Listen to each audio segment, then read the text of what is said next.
copy. We don't need What? it. No, I was just trying to say.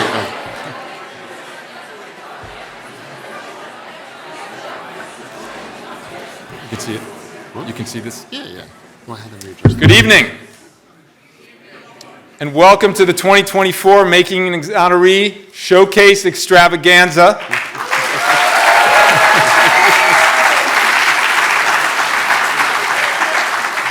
My name is Mark Howard, and I direct the Georgetown Prisons and Justice Initiative, and I co-teach the Making an Exoneree course with my childhood friend here, Marty Tankleff, who is Georgetown's Peter P. Mullen Distinguished Visiting Professor.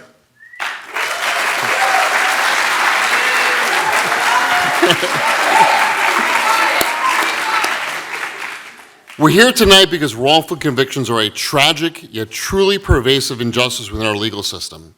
They are an epidemic. I know because I was wrongfully convicted as a teenager for the murder of my parents. For nearly 18 years, I suffered behind bars for a crime I did not commit. We're also here because while I was incarcerated, Mark, my childhood friend from lovey-dovey preschool, if we had a trademark on lovey-dovey, we'd be billionaires by now, made a commitment to do everything he could to get me out of prison. His commitment set in motion the creation of Making Exoneree course at Georgetown. So Marty and I launched the Making Exoneree program in 2018 because we believed that we could harness the incredible power of undergraduate students to make a difference in the lives of wrongfully convicted people. And through a combination of meticulous reinvestigation and powerful storytelling, as you're going to see, we hope that we could help bring innocent people home. And the films that you're going to see tonight are the culmination of that idea. Because 15 Georgetown undergraduate students have spent the past several months working basically around the clock, reinvestigating 5 cases in search of the truth. That's what our loyalty is to, the truth, what actually happened. And we do that with support from Georgetown law students, and I want to add that just a year ago, we started a valuable new component of our program, which is with Georgetown law students working together with undergraduates. And through the documentaries that you're going to see, they've shown that the official misconduct, faulty legal representation, unreliable witnesses, questionable physical evidence, and in some cases, blatant lies, have kept these 5 men and women behind bars for a combined 93 years and counting. Now, last year, the Making Exoneree program expanded to Princeton University, and our partnership has continued to flourish this year. So a class of Princeton students have conducted their own investigation into 4 additional cases, led by the amazing Maya Diamond, and they're also working with Georgetown law students. And our longer-term vision that Marty and I share and that we're trying to create with our program is that other universities around the country will adopt the Making Exoneree model and that they'll mobilize their talented students to fight for wrongfully convicted people. And I'd now like to invite Maya up to share more about this year's class and our partnership with Princeton. Maya Diamond.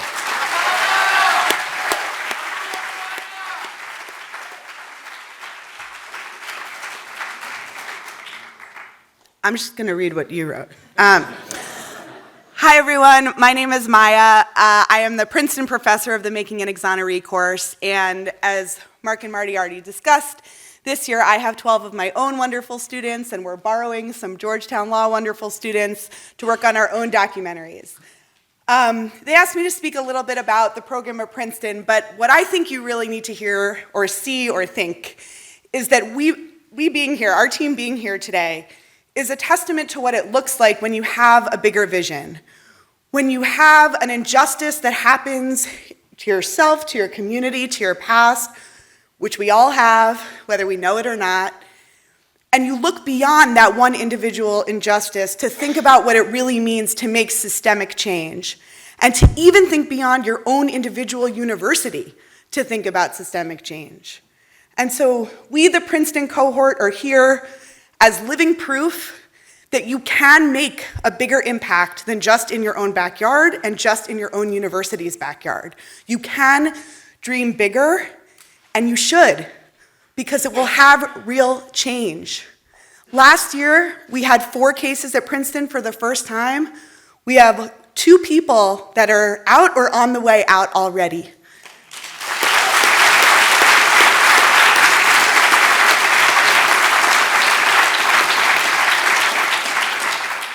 I do accept that applause personally, even though I didn't teach the course last year. And that is a testament to the work of intrepid undergraduate students, especially my two TAs who are here, who were in the class last year. But it is also a testament to the vision of this program. And so thank you for coming here tonight to be proof of concept, to validate that we are getting the stories of these people that are wrongfully convicted to lots of eyeballs, to lots of hearts, to the world, so that we can get them out and they can be free. Thank you.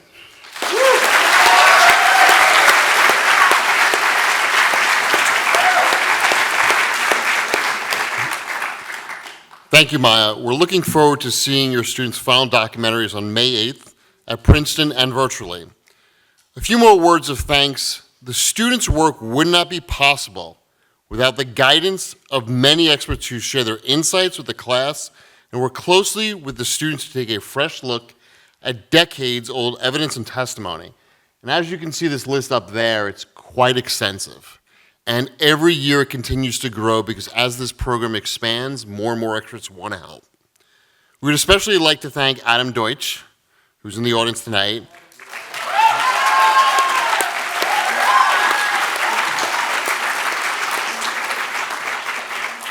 Who's been with the program since day one when he thought he was coming down to Georgetown to talk about investigating mock cases until the night before, and he's been here every day since. We also have an incredible team, the admin team, behind the Making Exoneree program. And I want to acknowledge them. If you can get the next slide. People often think that Marty and I are doing this by ourselves, but no, they are incredible. We have this year's TA, the Robert Katzman Fellow, Annie Kane, who's been extraordinary.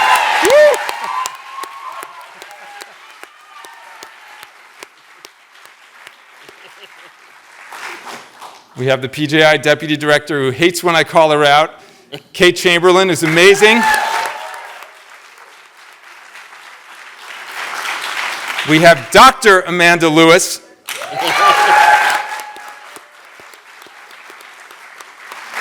And I highlight the word doctor because, as you're soon going to see, one of the cases that we worked on is another Amanda Lewis, believe it or not. And they're close. And this Dr. Amanda Lewis, is going to help that Amanda Lewis get out of prison, we hope. We have Joy Evans, Esquire. Where's Joy?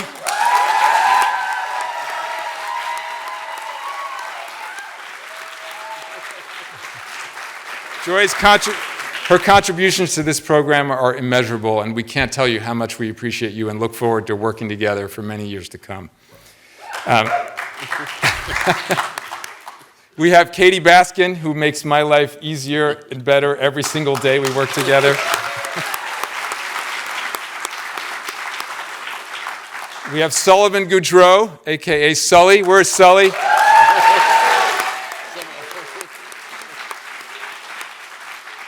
He's our resident videographer who takes our amateur documentarians and turns them into beautiful filmmakers. We really appreciate you, Sully. And of course, we have some exonerees. We have one who works closely with us, who was a part of our program on the other side in 2021 and came home in 2022. Orlando Jones III. Trey, stand up.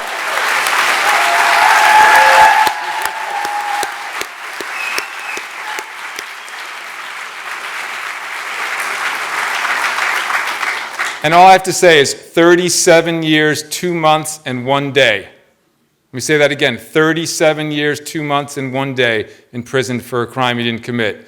Home with us and part of our team. How beautiful is that?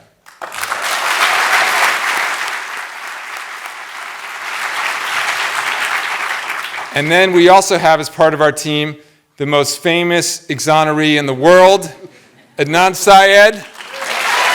Come on, Adnan, stand up.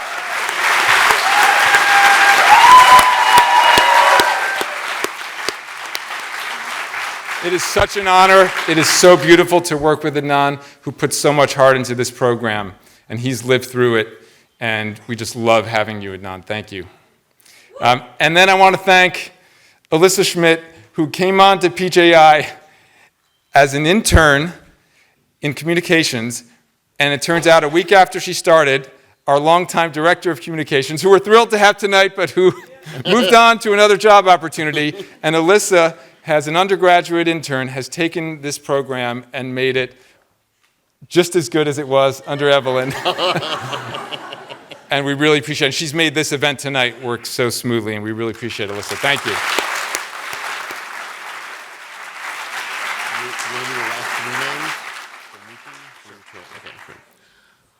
All of our work is in pursuit of two goals: to tell the truth and to bring people home.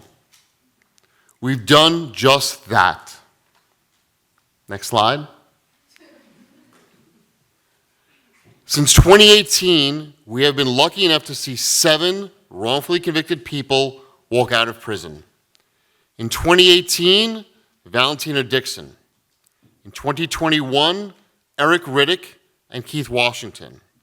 In 2022, Orlando Trey Jones, III. And in 2023, Kenneth Bond, and then Muti Ajamu Osagbaro, one of the Princeton cases, and Terrell Barros in Rhode Island, one of our 2020 cases. Now, I also want to ask for all of the wrongfully convicted people who are with us here tonight to please stand up, and I want to name them. So we have Kenneth Bond, 27 years. And stay standing.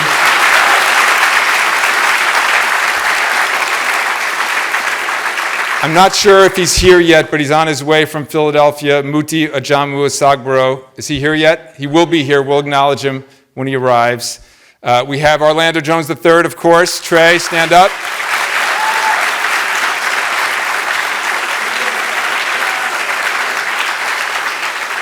We have Adnan Syed.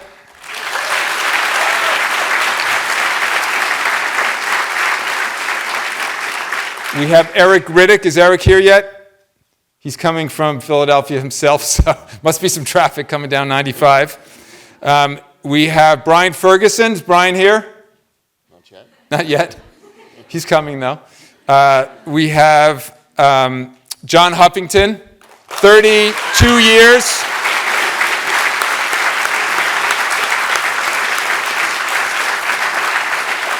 That's over 100 years of incarceration right here for crimes they didn't commit.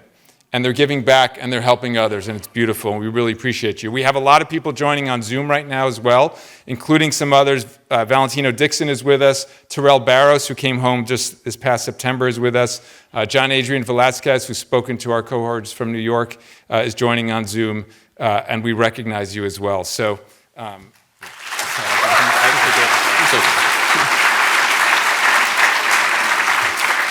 Just for a moment, I would like to ask the families of the individuals whose cases we have worked on to stand. I think from Donna Hochman, too. You deserve a round of applause, too. And those on Zoom, others watching on Zoom. And others watching on Zoom, please stand. We recognize you and we appreciate you. Now, in each of these cases, our students have forged profound connections with wrongfully convicted individuals and their families, and they offer them a glimmer of hope in a situation that appears hopeless. And Marty knows this, of course, from personal experience, but the criminal legal system is not designed to correct its mistakes. And what our program underscores is the importance of actively pursuing justice, creating justice, rather than passively waiting for it, because otherwise it'll never come. And now what I'd like to do is ask Kenneth Bond to join us on the stage. We shared Kenneth's story here in this room in 2018, and then he was released finally in 2023 after fighting for his freedom for nearly 3 decades. And we're just overjoyed to have him here with us, and we want him to share a few words.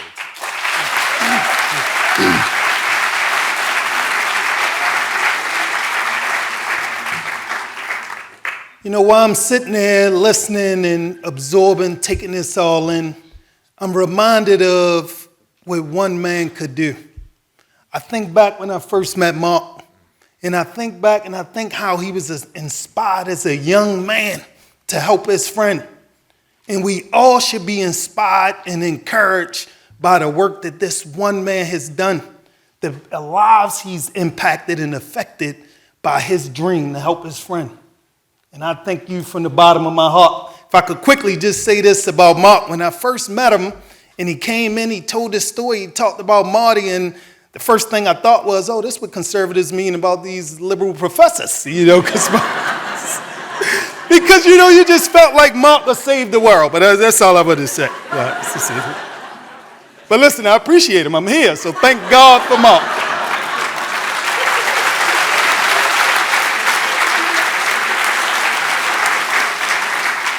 It's so great to be here for this event. I can't say how happy I am to be here for this event. In 2018, when my case was presented, I wasn't here. But I really felt like I was here in spirit. I feel like that night that it was an overwhelming feeling of joy, of hope, that I felt just knowing that my case was being presented in front of a group of people. And just knowing that Georgetown students worked on my case. In a place like prison, hope is more than just a beacon light.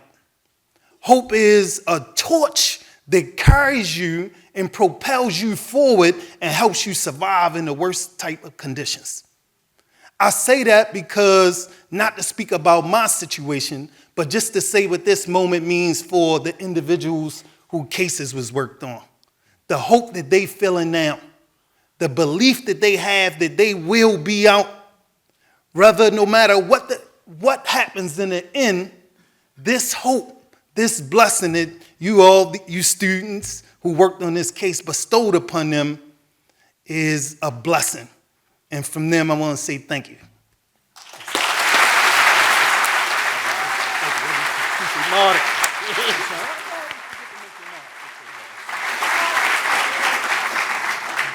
Thank you, Kenneth. And I just want to tell a quick side story, is that when I spoke at the jail where Kenneth was at, I think it was the night I almost got locked up with Kenneth because I lost my ID badge.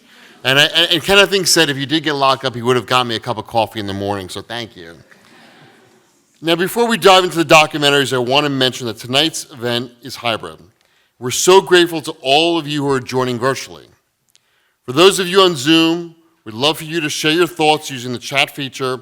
As you watch the documentaries, we will have a hybrid Q&A at the end of the evening. I also want to take a moment to acknowledge the victims of the crimes portrayed in the films.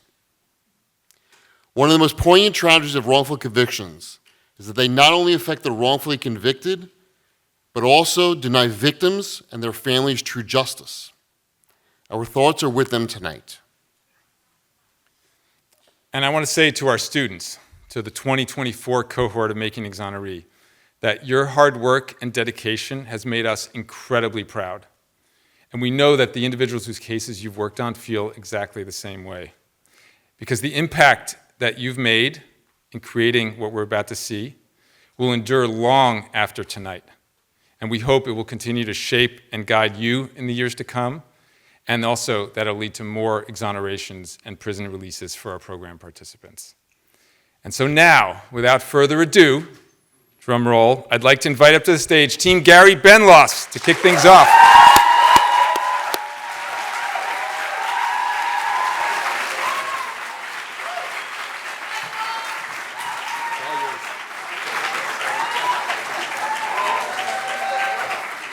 Good evening, everybody. My name is Sarah, and this is Olivia and Adrian, and our law student, Kate.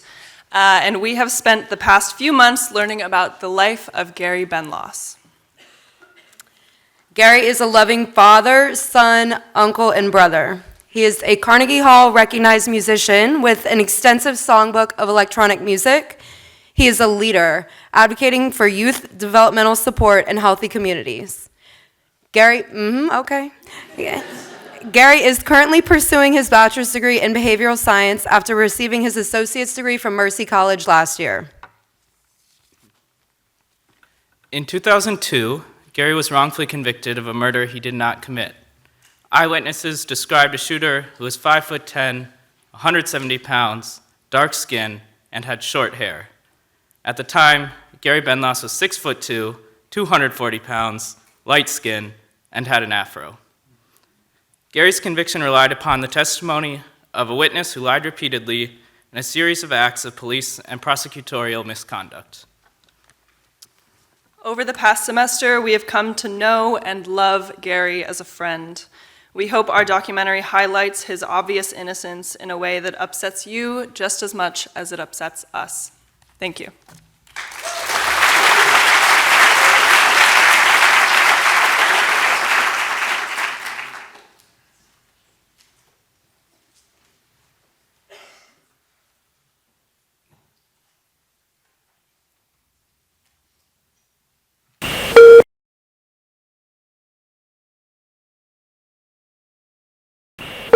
Police operator one. Yes, get a cop over here. Somebody got shot at 201 Linden Boulevard. Somebody got shot on Linden and Rogers. Shots on Linden between Ocean and Rogers. Somebody died. He's bleeding. You need to get an ambulance over here. Yeah. Brooklyn.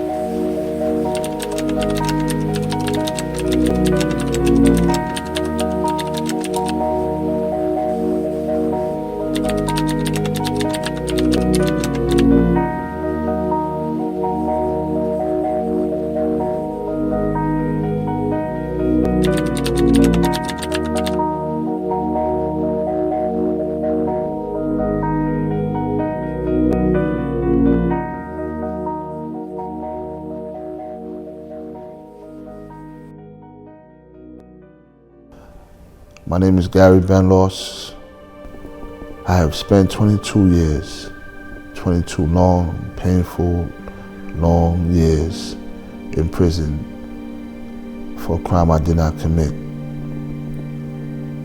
Gary Benlos had the extreme misfortune of living in the neighborhood where this horrible crime occurred in broad daylight. He wasn't involved, he wasn't at the scene, he just happened to live across the street. How did my name even get placed in this case in the first place?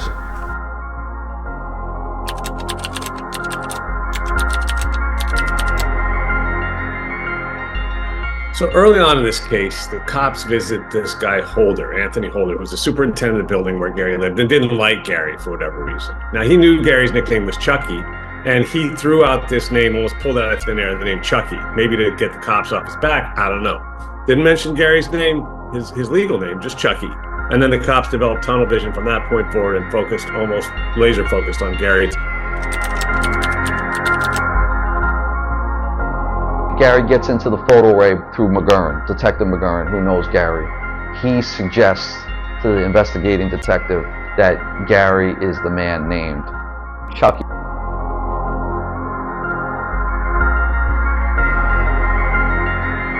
There's really no way of looking at that and thinking that it wasn't an obvious attempt to sway the eyewitness using a earlier photo where looked darker, looked lighter in terms of pounds, and had shorter hair.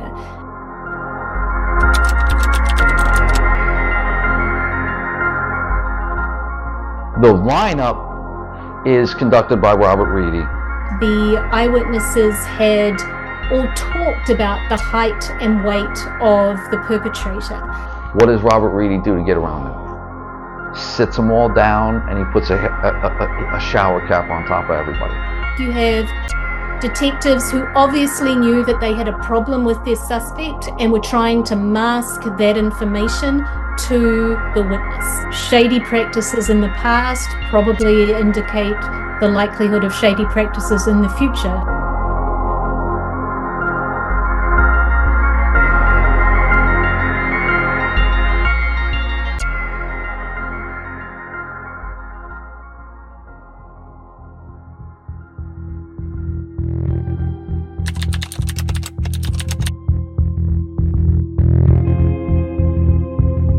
We have a situation where the woman was called to testify and was unable to identify in the courtroom.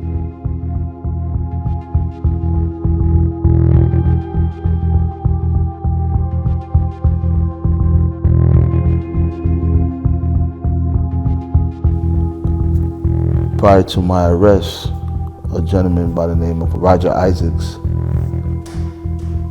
was arrested for the same crime. The funny thing is Roger Isaac matches the description of the perpetrator. And that's why they get him. What do you think they say to him in the precinct? Do you want to go to prison for murder?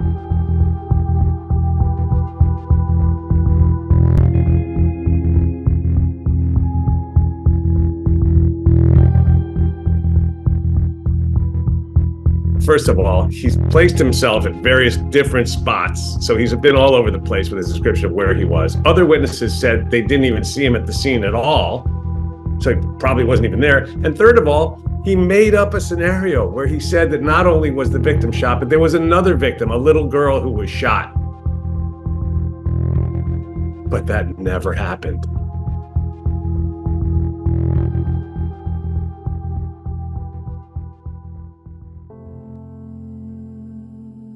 I was assassinated inside of a courtroom and sentenced to 25 years to life before the age of 25. The first graduation I ever attended for my brother, I don't remember because I was so small. To see him now accomplishing so much, going to school while he's in there, being able to attend his graduation last year was like, wow, you know. Having my nephew was like having that piece of my brother. He'd walk around with a picture of my brother in his pocket. And I remember every time Christmas would come or his birthday, you'd give him money. He'd say, okay, I'm going to add this to the money I have. He's like, I'm going to take it and pay the police to bring my dad home. Yeah. On August 17, 2020, I received a birthday card from my son. Happy birthday to the real OG. I know you can't be out here with me and wishing things could have been different. But I always reminded myself to never regret what I have. Because then I wouldn't have you. I appreciate and love you, Dad. Hopefully when you get out, we can make up for lost times. I love you, Pops. Sincerely, your son, Isaiah Benros. November 20th, 2003 is when I was sentenced to 25 years to life. November 20th, 2021, my son died.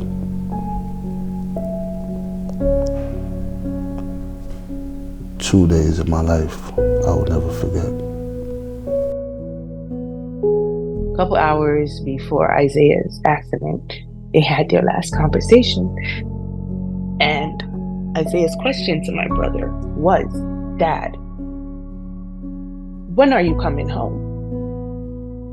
When they're given these sentences, especially when they're giving it to someone and the person is being wrongfully convicted, or you're looking at a person because of their ethnicity or the neighborhood they're coming from.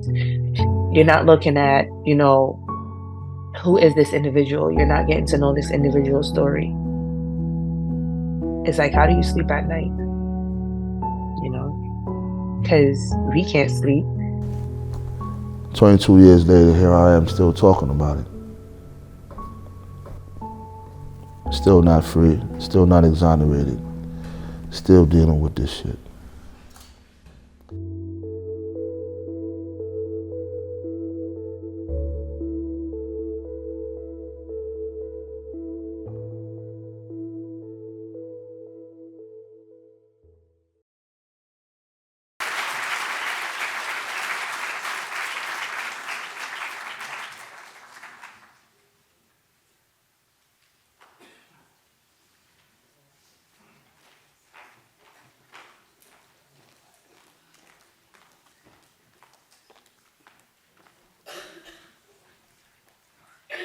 Good evening, everyone. My name is Ellie Sims, and these are my teammates. I'm Esmeralda Vasquez. And I'm Lisa Kennedy. And I'm Kristen Abram.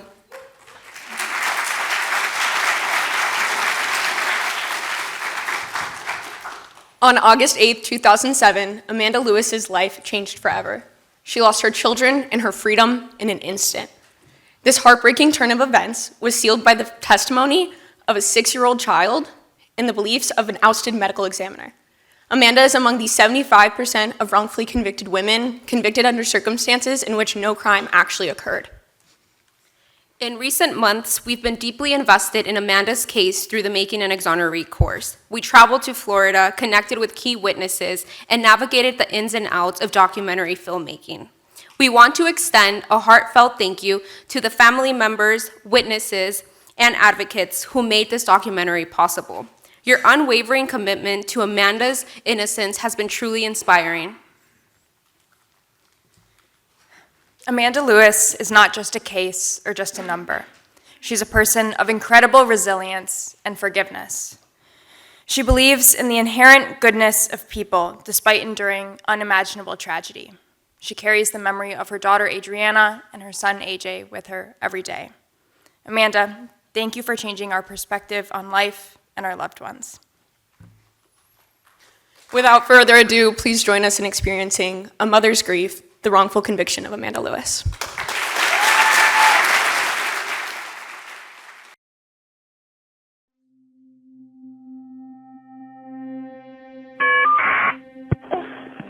I need an ambulance, please. 911. I need an ambulance. What's wrong, ma'am? My daughter fell in the pool and she's not breathing. Where at, ma'am? In Esto. Yes, down the road from the post office at the very end. And she's not breathing? How old is she? She's 7 years old. My name is Amanda Lewis. I lost my kids and my freedom in the blink of an eye, and I am innocent. They wanted to go outside. They actually wanted to get in the pool, but I had told them no because we had things to do. My son was playing with his cars in the driveway. Adriana was playing with him, and I went back in to switch laundry over. And that was as fast as it happened. And my son came in and said Adriana was in the pool. I went to the sliding glass door, and when I looked out, I could see something moving in the pool.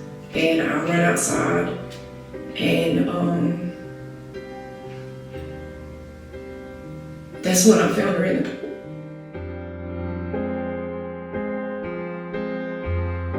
We took so much caution.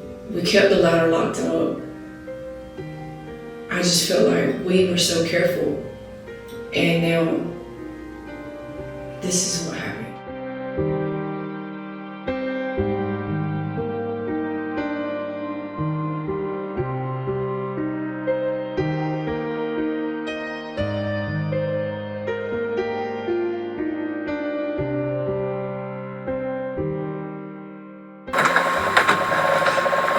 Tell me what you mean when you say dunk. Somebody dumped somebody. Mama dumped my sister. What does that mean? Drowning.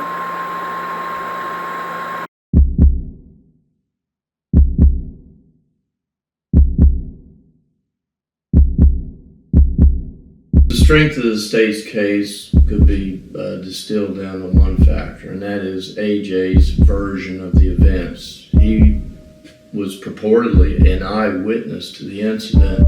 All the details of his story we could show were false. Where he was standing, what he heard, what he observed, none of that could be corroborated by physical evidence or anything else. So it boiled down to his credibility.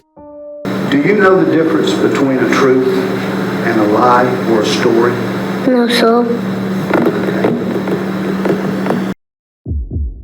The child was saying things that clearly came from a while ago, or he would say something that just made no sense, that didn't go along with earlier things that he had said, like saying mom was outside by the pool, but just having said that she wasn't.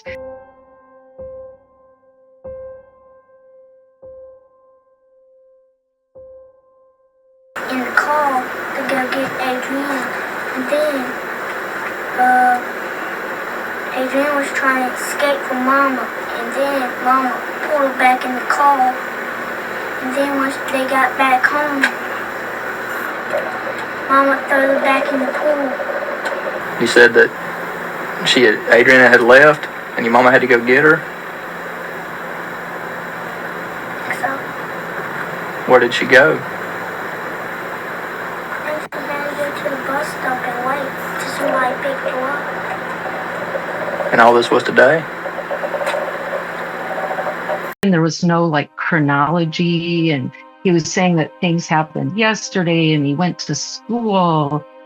He was picked up by a bus, just things that seemed like they were completely impossible to have happened, given it was like just before school started. He thinks he's telling the truth. He's trying to tell the truth. He's been traumatized. He's been brainwashed by other people, law enforcement, whatever. AJ spent those critical initial hours after the incident with his grandmother Brenda and his step-grandfather Chuck, including an hour he spent alone only with Chuck prior to going into the sheriff's office. In the research field, we talk about snowball bias effects, where information from one source then starts to snowball. So once that information was obtained from the step-grandfather, he says, here's what the child told me. And then now we see the snowball growing. Now the interviewers have in mind, oh, he is actually saying something, that he saw something. So then we bring in a medical examiner. If they provide also information that suggests drowning, that is not independent evidence.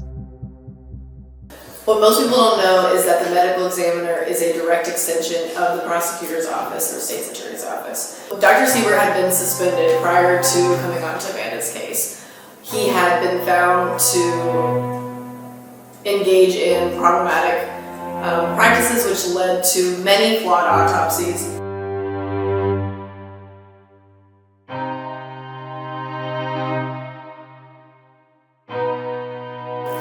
It's vital that when you have a witness in a case that they be able to be questioned by both sides at trial.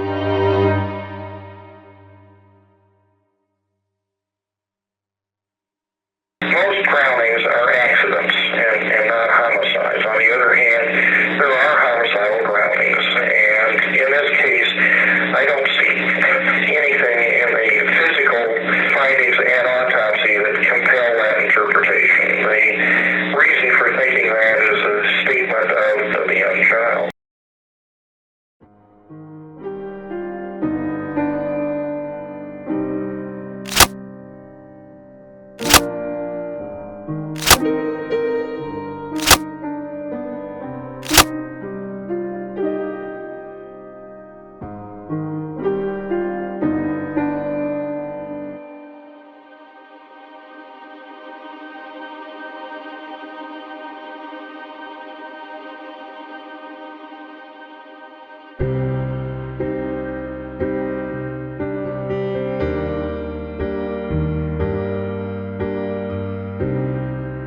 The things that I missed out on that I feel like every mother looks forward to, I can't get that back.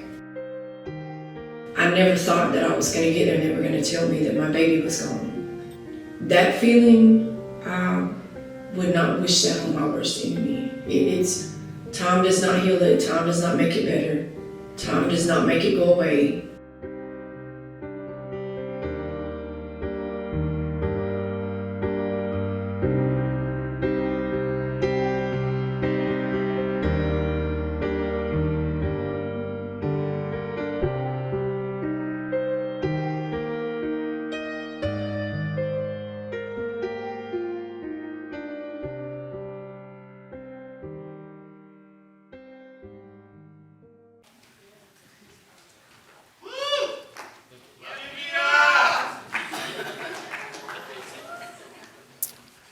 Hello, everyone, and thank you for coming. My name is Jack. This is Victoria, who's a Georgetown Law student. This is Mia, and this is George. Thank you. Today, we are here to present to you the story of Ronald Glenn. In 2007, 23 years after the original crime, Ronald was sentenced to 50 years in prison for felony murder and robbery. He has spent the last 17 years of his life in prison for a murder and crime that he did not commit. It has been a pleasure getting to know Ronald over these past 4 months, especially during our visit to Indiana to see him. He is an immensely kind and funny person who cares deeply about his family and friends. Our weekly calls together to talk about life but most importantly, basketball, have been a highlight of my time here at Georgetown. Getting to know and love Ronald and his amazing family has been one of the most rewarding and meaningful experiences in my time at law school. It's been an honor to work alongside this group of incredibly hardworking and dedicated students, and it's been an honor to play a small part in telling Ronald's story and fighting for his freedom. Our team has spent the past few months reinvestigating this case and creating the documentary. We traveled to Indiana in March, where Ronald's family welcomed us with open arms and lots of food, which was great. After many sleepless nights and lots of energy drinks, we created a documentary that tells the story of Ronald's injustice to the best of our ability. This was hard, but during our moments of exhaustion and frustration, we thought of Ronald when we first met him. His undeniable faith in God's will to free him, his smile, and his appreciation for our hard work filled our hearts. After we show you all this documentary, though, our work is not done, far from it. Until Ronald can walk free and into his family's arms, we won't stop fighting for his freedom.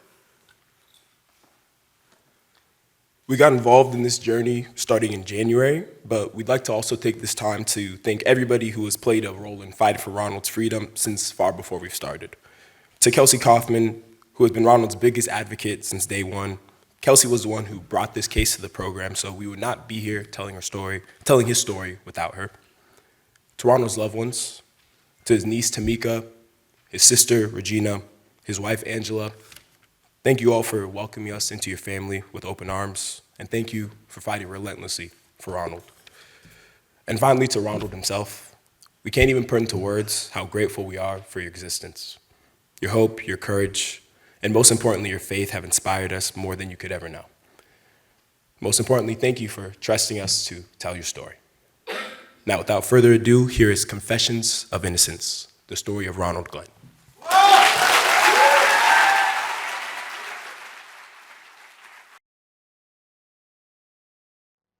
He took care of us. He was always special to me, Ronald was. Man, when I tell you how he cared for you, far beyond. He's remained humble and faithful and full of faith that God is going to do what he said he was going to do. So, and that, I mean, how can I not want to love somebody like that, you know? I'm from Indianapolis, Indiana. Most of the neighborhoods we grew up in was pretty rough. It was a struggle. My mom, she was a single parent trying to raise 7 children on her own. It was pretty difficult. I seen how she was struggling, so I started committing crimes at a young age. He was bad. He's always stayed in trouble, but he had a good heart. He would give you the shoes off his feet.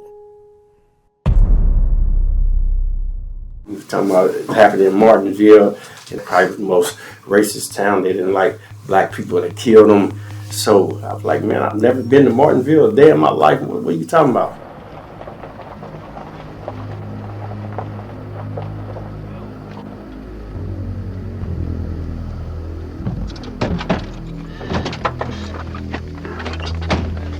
My name is Ronald Glenn, and I've been locked up for 18 years for a crime that I did not commit. I had no parts in it.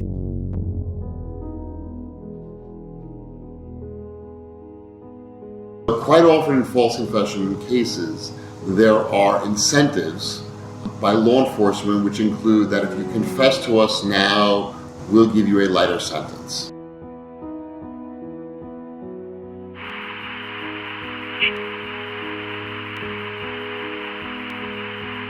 What happens if y'all prosecuted on violence statement? Prosecuted on what? What happens if y'all prosecuted on violence statement? The judge that I had, he told me that if I gave them information, that he would reduce my sentence.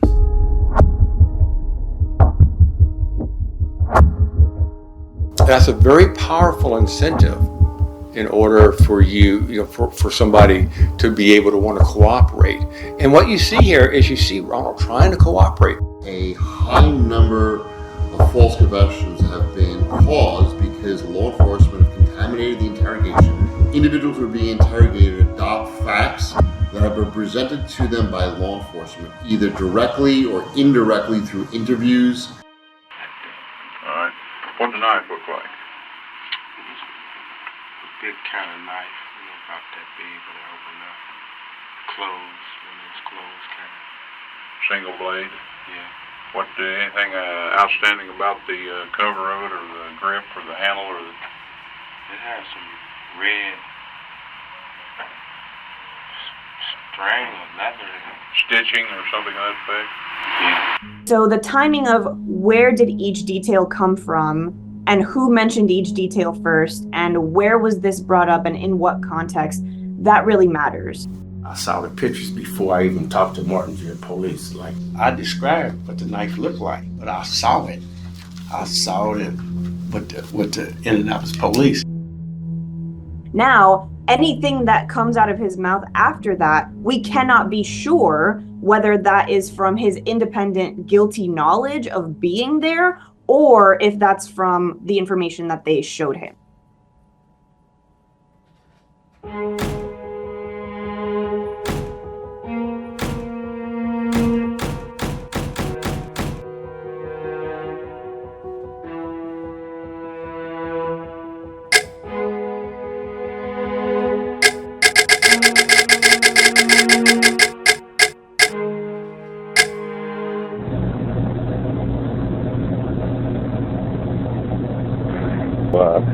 I'm a born again Christian now, so I don't lie. Okay. I knew that my blood wouldn't match the blood that they had, because I wasn't there.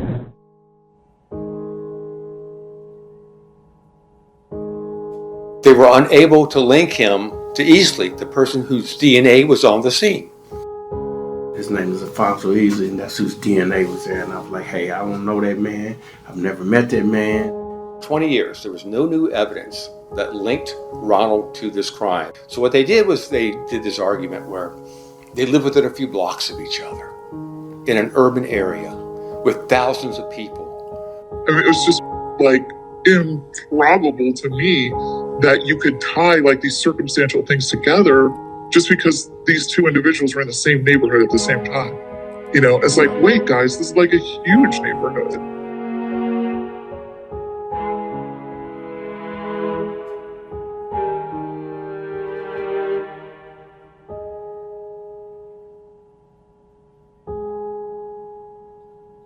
The only thing that tied Ronald Glenn to the crime were confessions he'd given as a teenager that were hopelessly contradictory with each other. Previously, I had read about false confessions, and I felt like some of the conversations really pointed to that, to false confessions and the way that they're elicited. But, I'm not an expert in it, and I wasn't skilled enough to try to explain that to my jury mates.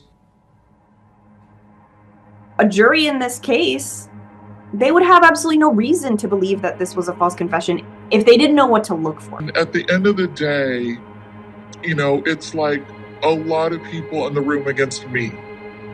That's what it felt like. And I really felt like I was kind of bullied, into agreeing with the other people, even though fundamentally I didn't.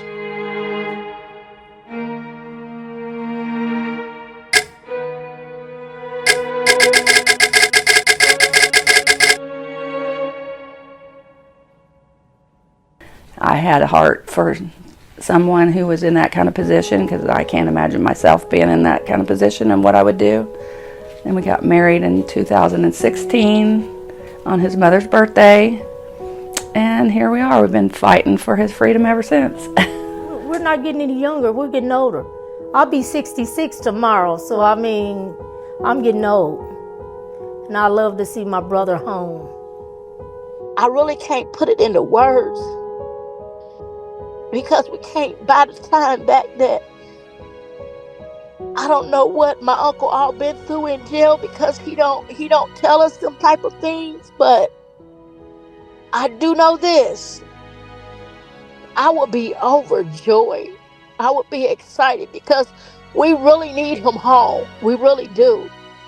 One of the first things I want to do is go to Florida and put my feet in some sand. I've never done that before. I've never been on a beach before. And she sent me this picture of the sun coming up, man, and it was the most beautiful thing I've ever seen on the water like it before. I've never seen that before, and I just want to be free, man.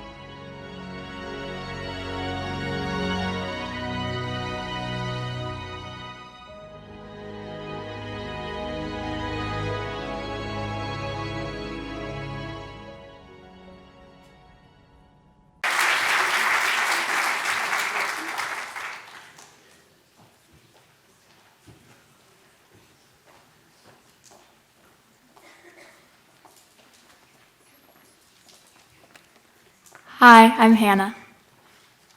I'm Sunana. I'm Caroline. And I'm Lucy. 22 years ago, Robert Ohala, or Bob, was excited to be closer to his family, join his local church, and be a part of his daughter's life again. But December 12th, 2001 was Bob's last day as a free man. Bob spent 22 years of a life sentence with no chance of parole, wrongfully incarcerated for a home burglary that he had no part in.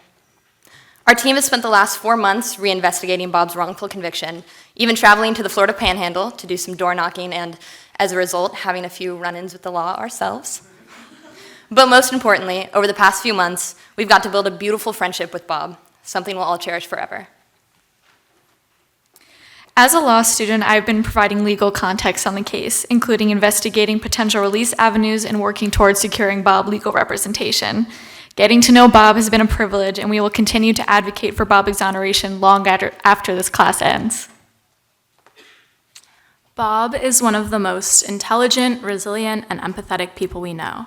His capacity for forgiveness, unwavering faith, and boundless love, even towards those who have wronged him, has inspired us to stay positive. Despite not knowing how to read or write when he was first arrested, Bob's commitment and tireless efforts have earned him not only his GED, but also 27 other certificates. Bob has navigated the complexities of legal proceedings largely on his own, advocating for his freedom throughout numerous appeals, all without the aid of legal representation. Once Bob is free, he wants to dedicate the rest of his life to helping other wrongfully incarcerated individuals.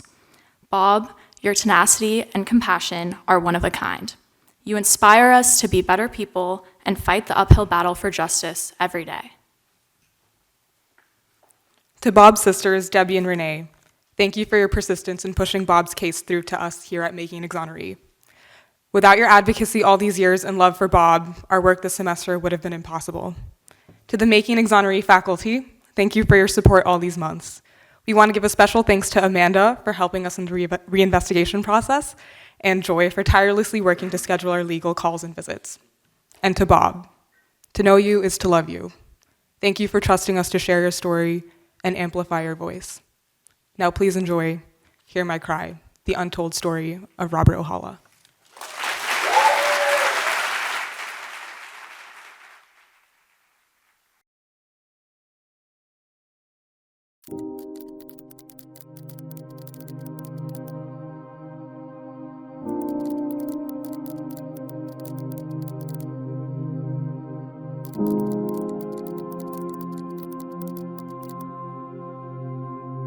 My name is Robert Paul Ohala, and I'm 64 years old. I've been incarcerated for 22 years for a crime I did not commit.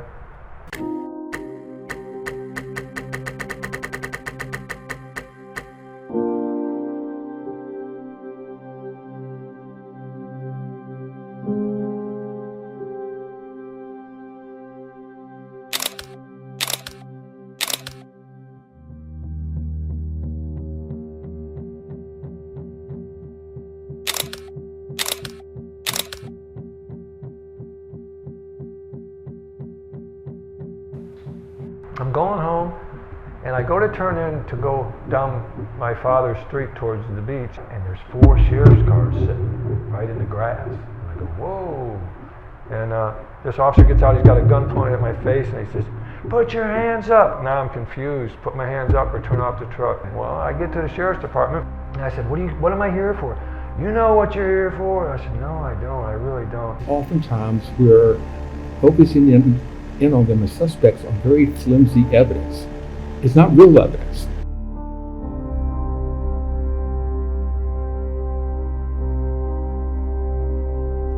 how he became a suspect to begin with. And it's, pretty flimsy. I mean, just because of his truck. God knows how many of those trucks are out there. Well, the truck it's like a light tan. I call it a champagne. So being a mechanic, I would have known what color it was.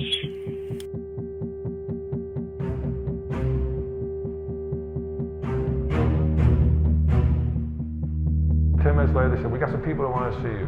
And then I could hear them on the other side, and they said, the officer says, "Is that him?" And they said, one guy said, "No." And then all of a sudden, I hear another guy, "No, no, no, no."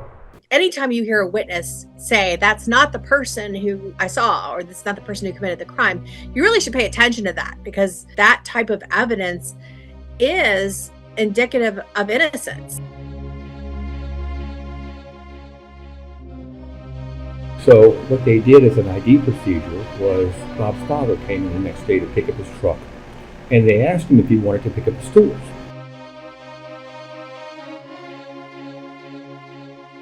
And so they start showing him tools out of the truck, and he's saying yes, yes, yes.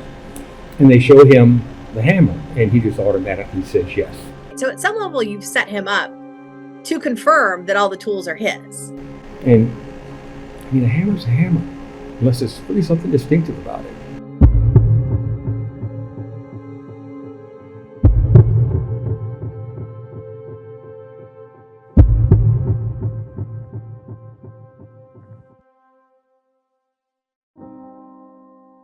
Like in this case, jailhouse informants come forward or are approached by the prosecutor or by the cops or whatever.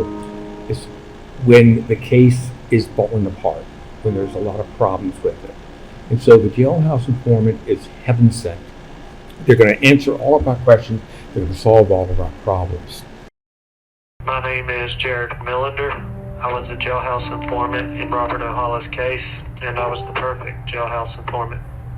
My mom worked for the clerk of the court. I was friends with one of the jurors. My family has deep roots in the county. I'm a Millender, which in Franklin County is a big name. At that time, I think Mr. Ruiz, the state attorney, was pretty desperate to try to find anybody that would give him what he needed to get the conviction on Mr. O'Hala.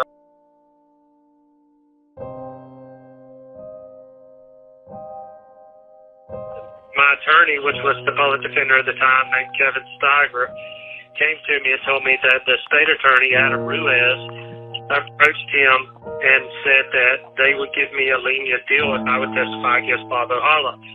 I told him I didn't really know anything about Bob's case. They told me not to worry about it. They would give me all the information I needed.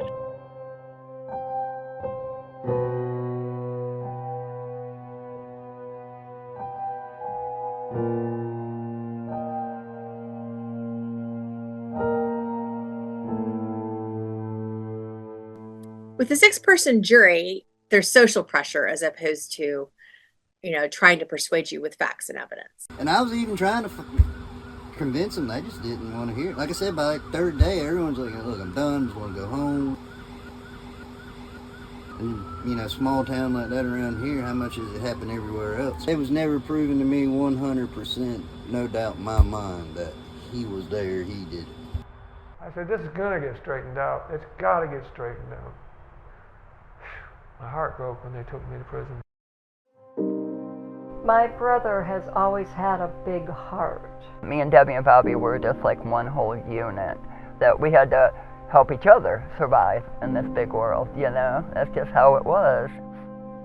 I miss that. I miss when we were all 3 little and we had to stay in the house and we were all together. I wish we would have had him all those other years, because he's a very happy person, in general, and he brightens your life. And even when I talk to him on the phone now, he brightens my life. He makes my day. How has it felt with him not being in my life? Hard. I lost my son, my only child, and I know he would have been there for me. I lost my husband. I lost so many people, and I just know that he would have been my rock that I needed. He always tells me, "When I get out, I'm going to take care of you." Debbie, I'm praying. I'm praying. You're going to get better. You're going to get better. I hope that he gets out so that me and him and my sister can be the family that we should have been all these years, because that's all that's left is me and my sister and my brother, and we just want to be a whole family unit again before we all have to say goodbye. El Shaddai, El Shaddai, I love you. El Shaddai, I surely do. By myself I am through, there's nothing I can do without you. El Shaddai, El Shaddai, I love you. Here I am, a humble man, trying to make my final stand. El Shaddai, I'm down on my knees and I'm begging you please, my Most High, hear my cry. You know what I'm going through, you know what you're gonna do. You heard my cry. El Shaddai, El Shaddai, I love you.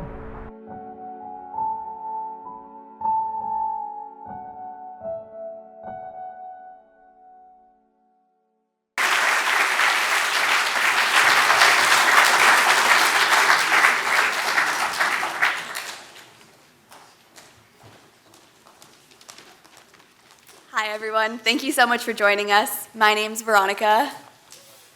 I'm Marcos. I'm Rory. And I'm Natalie. Tonight, you have watched 4 fantastic documentaries about people who are factually innocent of the crimes that they were convicted of. But while all wrongful convictions are unjust, they don't all look the same. Injustice also occurs to those who are incarcerated for acting in the only way they could to get out of a life-threatening situation. These injustices disproportionately impact survivors of domestic violence, who are repeatedly silenced by the criminal legal system. Almost all of us in this room tonight know someone who has experienced intimate partner violence. As many survivors know, the trauma of domestic violence becomes exponentially worse when no one believes you, or even blames you for what you went through. 16 years ago, when Donna Hochman was sentenced to life in prison for protecting herself and her children, nobody believed her. Our team has spent the past few months reinvestigating this case, studying Virginia law, and most importantly, getting to know Donna for the incredibly resilient, talented, and kind woman that she is. Donna is one of the most caring people that any of us have had the pleasure of knowing. No matter what's going on in her life, she always takes the time to check in to see how we're doing, to make sure that we're healthy, eating enough, and sleeping well. She lights up every time she speaks about her 2 children, who are still the center of her life after 16 years of wrongful separation, and she does everything in her power to help and support them from prison. Donna is also an amazing writer, a loyal friend, and a fierce advocate for others. There are so many people who are essential to the making of this documentary, but we wanted to just shout out a few. Thank you to our law students, Rory and Katie, for helping us build such a strong legal case. To Donna's support system, especially her friend Chris and her daughter Lexis, everything we've done would have been impossible without your endless dedication and support, so thank you. And finally, to Donna, when we visit you in a few days and show you this documentary, we love you and we're so honored that you trusted us to tell your story. We hope you feel like we've done it justice, and we hope you know that people are finally paying attention. Now, all that being said, this is our film, The Price of Survival, the story of Donna Hochman.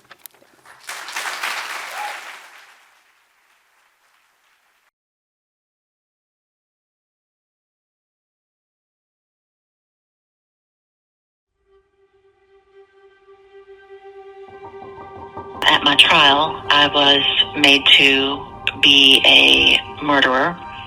I don't see myself as that. I see myself as a protector. In Rockingham County, the sheriff's office has a woman in custody on first-degree murder charges. Investigators recovered the body of Dustin Ray Stanley inside the house. 1,500 block of Grassland Lane in Lacey Springs. Everybody seen her for what she was. You know, Donna had a choice that day. Very pleased with the jury verdict.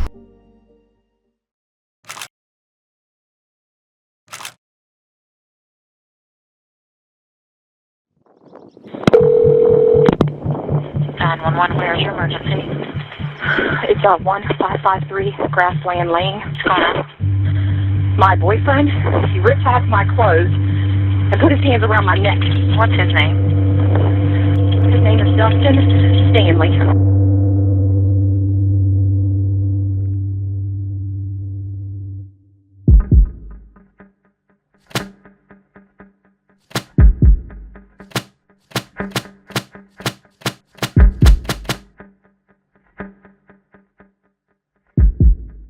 He was just hateful and evil, and he was evil to me. He just hauled off and hit me one day. I mean, just for no reason. He was terrifying to me. Dustin and I met in February of 2008. So February, March, we're fine. And then things started to change. He started to become obsessive. There was a lot of fights. I would say probably 3-4 fights a day. I would come home, there would be holes in the wall, there would be all kinds of damage done, and I would ask my mom, and she would just try to brush it off. And I was a very mature 11-year-old. I knew what was going on, and I knew what I had already observed. So I was like, I can only imagine what's going on when I'm not here. He beat the crap out of me. Beat me bloody, banging my head against a solid wood headboard. I know he was beating the hell out of her. He was threatening her and threatening her kids. You know, she was scared of him. There was a time where she came up, there was a little road to his cabin, and she had drove up, and I saw him just make her fall to the ground. He just knocked her down like it was nobody's business, and I hate it. There was a time when Dustin took the phone cord and wrapped it around my neck. The cord was very, very tight. I do believe he was trying to choke me.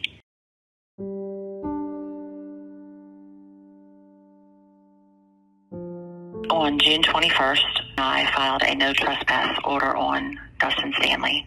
But that piece of paper meant nothing. It just meant nothing because the very next day he's there. He's there. The days prior to the shooting is when the phone calls from him were getting worse.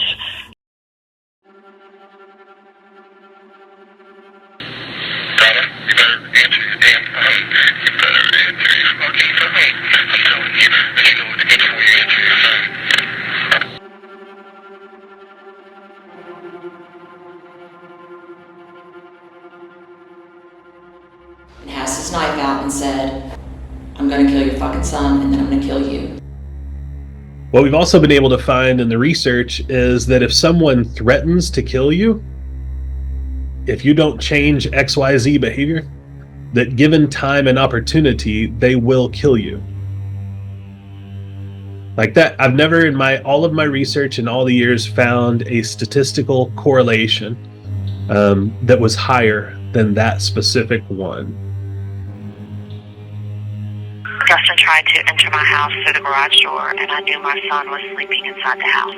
In my mind, all I kept thinking about is he's gonna kill my son.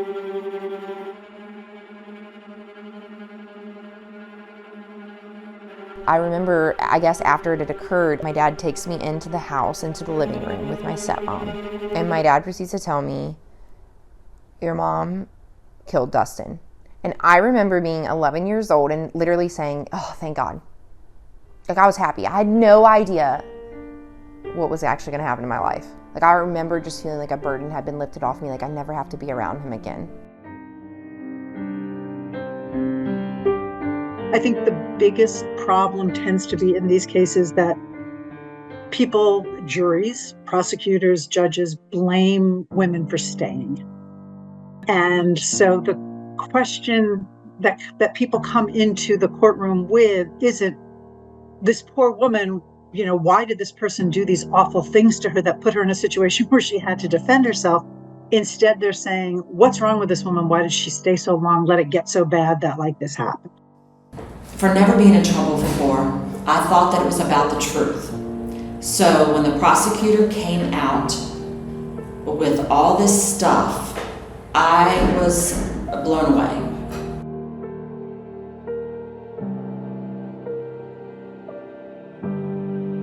because she wanted to meet with me.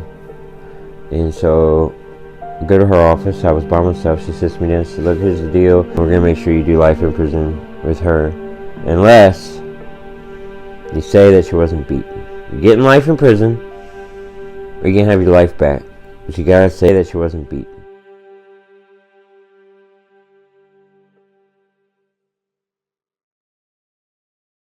I specifically remember him telling the judge that he's never represented a female before, which I felt very scared at that moment. I don't think that Donna got a fair trial. And I don't think that she had plans on murdering him. Our legal system doesn't want to hear that, but it says, well, she, in an effort to protect herself, started a premeditated process. No, I think what she was premeditating was likely, I can't let him kill us. It wasn't, I want to kill him. It was, I can't let him kill us. And that's self-defense.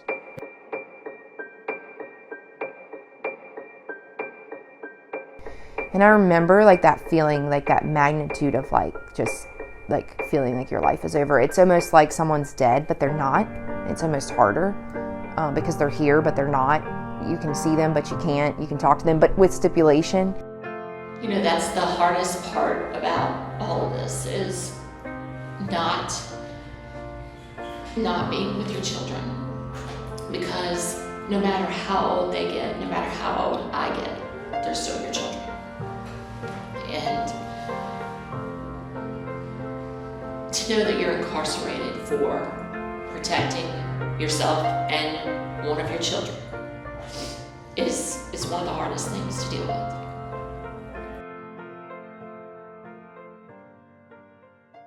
Orem police say 20-year-old Sandra Robles was strangled to death by Teenager her killed, boyfriend. police say, by her ex-boyfriend. 20-year-old is behind bars accused of shooting and killing his girlfriend. Orders of protection that don't do any good, and a domestic violence victim who couldn't get away.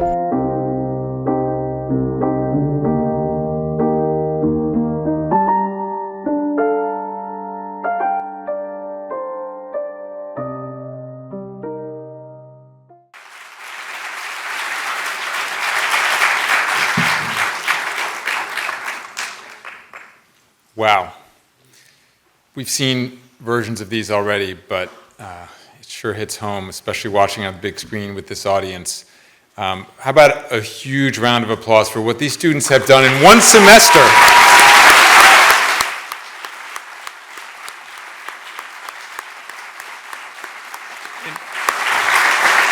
In one semester, cases that were dormant, cases that have almost nothing going for them, cases, people who have written to hundreds of organizations, just like Kenneth did, and no one answered. And we've picked them up and breathing life into them and getting to a place where I hope that they'll come home. Lexus, I want to say,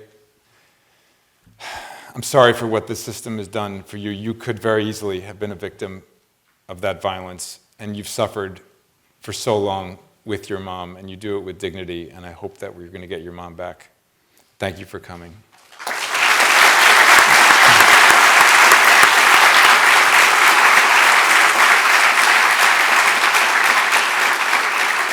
Now, we have a tradition in our showcase events where, if possible, we get live calls from prison from the people that you just learned about and heard their stories. The first year it was a surprise, and then it became something that was built in. And Kenneth, you remember calling in live and how excited you were to speak to a live audience from prison. Do we have any of those calls in yet? We're a little bit ahead of schedule. But I think what we'll do is we'll turn to the Q&A now, and then we'll stop when we have some of these calls. And actually, that's very fitting, because we have a tradition in our class, which, by the way, meets every Friday for like 6 hours straight. And to get seniors in college, mainly seniors and junior college, just to even think about going to a class that meets on a Friday of any kind is extraordinary. Plus at 9:30 a.m., and to be dying to get in and to act like they just won the lottery when they get into our class says something. But what we have as a tradition is that we always take a call from prison. And usually it's from our program participants. Sometimes it's other calls that Marty and I get. But when someone's calling from prison, we stop everything and we take the call and we let the person speak, because it's so important when you're sitting in a cage, sitting in a box, when you're cut off from society, to have an opportunity to speak to others and speak to an audience, particularly one like this, is really meaningful for them. But what we'll do now is we'll bring out the microphones, and when we do get those calls, we will stop and we'll take the calls. But what I'd like to do now is to ask all of the students to join us on the stage, and the questions are going to be hopefully mainly for them. So there's some microphones in each there of the aisles, and we're going to have the students join us here on the stage. But I think Marty'd like to share something first. So just very quickly, the DC legal community is what led to my freedom. Steve Braga, Kirsten Livingston, Jennifer O'Connor, Barry Pollock, Roberto Gonzalez, and a number of other lawyers were all DC-based. And I'm hoping that some of the DC legal community that may be in the room tonight will want to join us in the fight to free some of the people that we heard about tonight.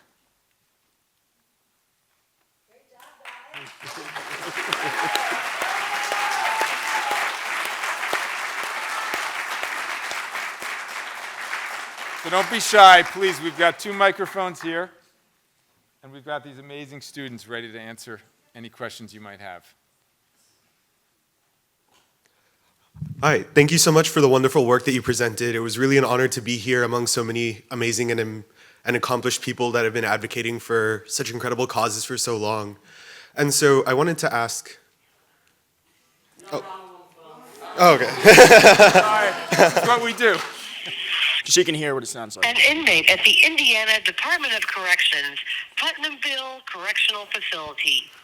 To accept this call, press 0. To refuse, this call is from a correction facility and is subject to monitoring and recording. Thank you for using GTL. Ronald? Yes, me, Jack. How you doing? What's going on? Yeah, go ahead. I'm doing all right. My wife, I was just talking to my wife, and she told me that you just told her to tell me to call now, so I did. Yep.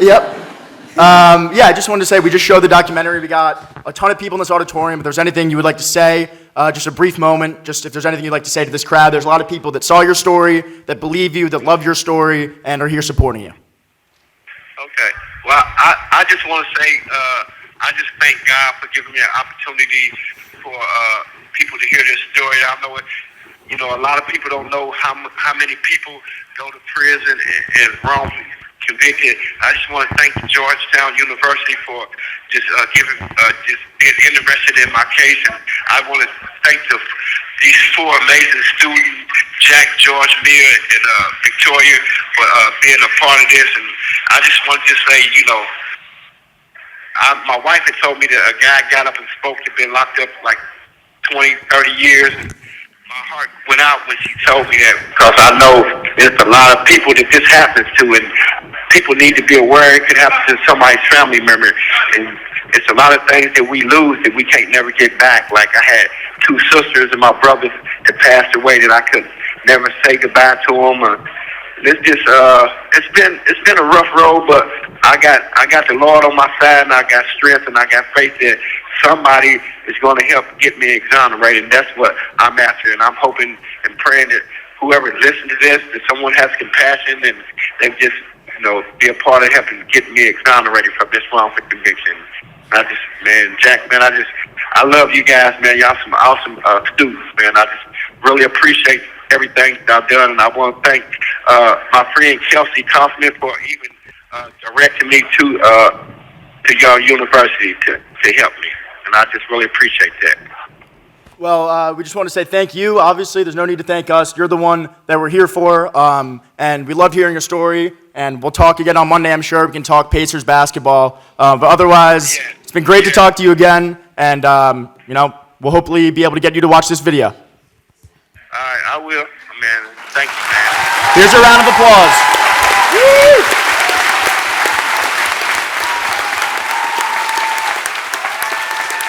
Can you hear that?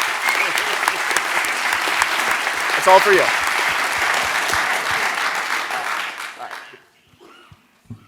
I know, it's a tough act to follow, that one.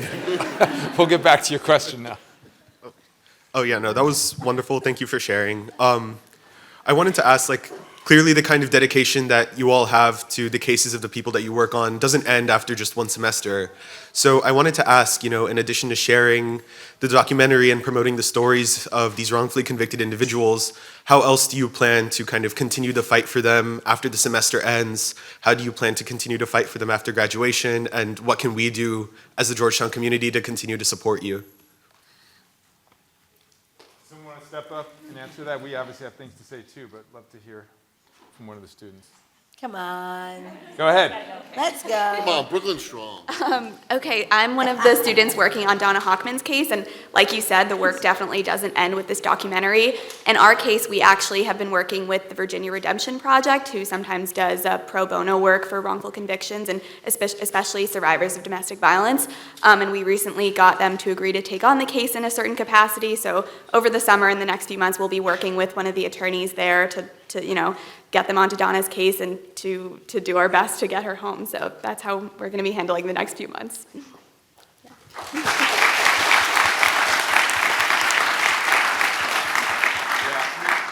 I'll say something also. Some of our cases have counsel already. In those situations, we work with them and we try to find new evidence and support their efforts and basically join the team. And Marty and I have become co-counsel in a number of our past cases. But as you saw, there are many where they don't have representation, right? I mean, you all know that there's a right to counsel at trial, but after conviction, that ends, and you're on your own. And unless you have resources, it's really, really difficult. And so I just want to point out that Kenneth's legal team is here with us tonight. Kenneth had no representation at the time, and now he does. Want to stand up?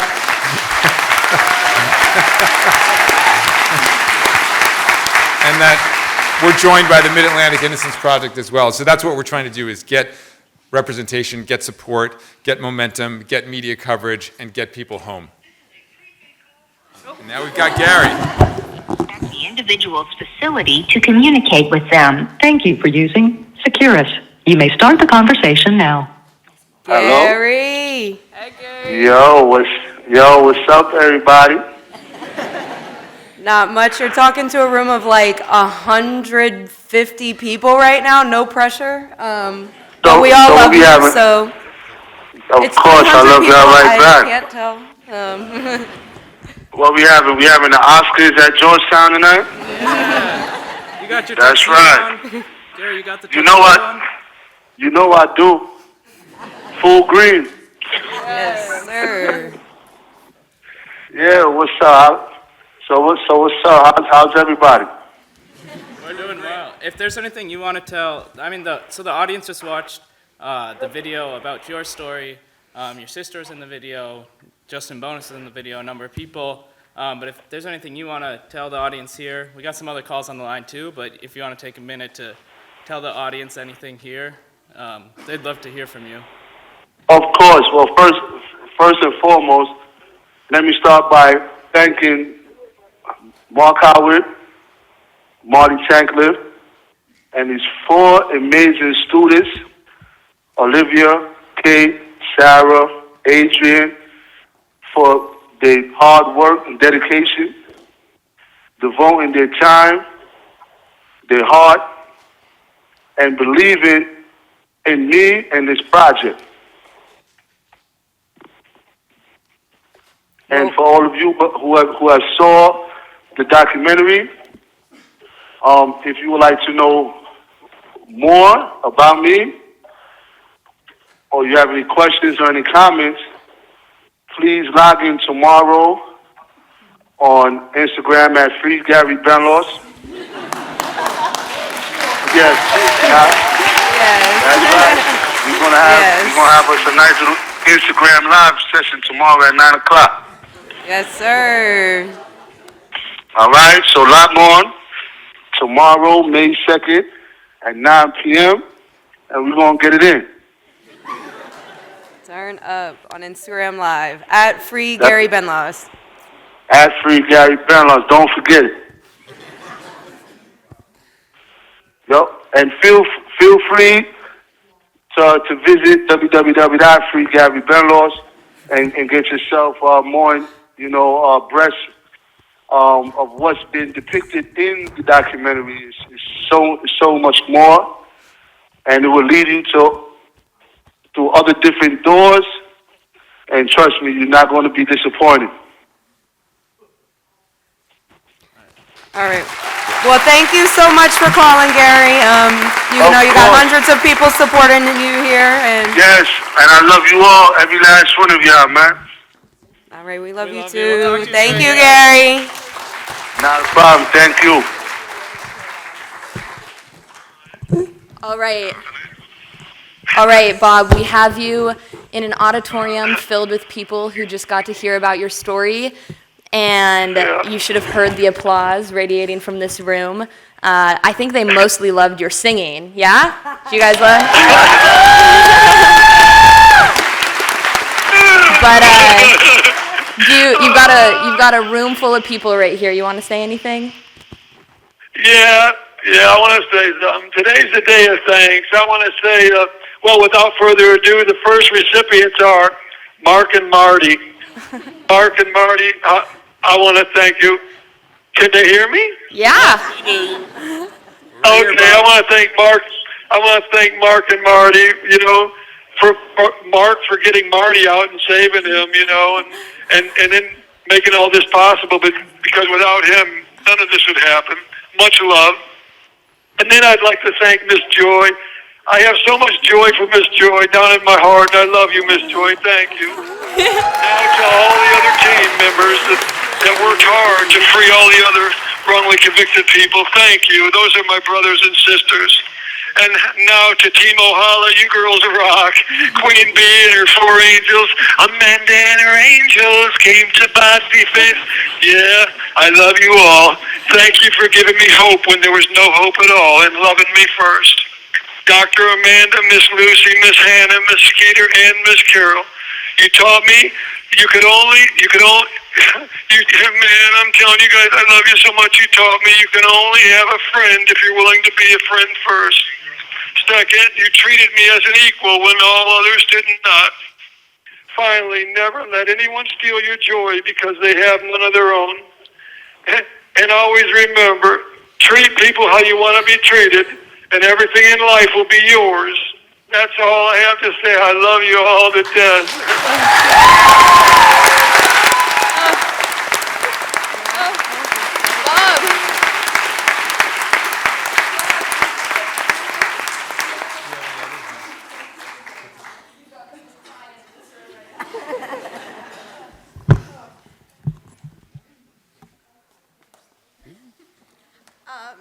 Okay, we are afraid that we think that Donna's facility was put on lockdown today, so she won't be able to call.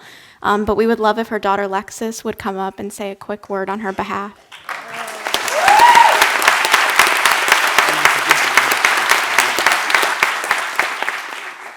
Hi.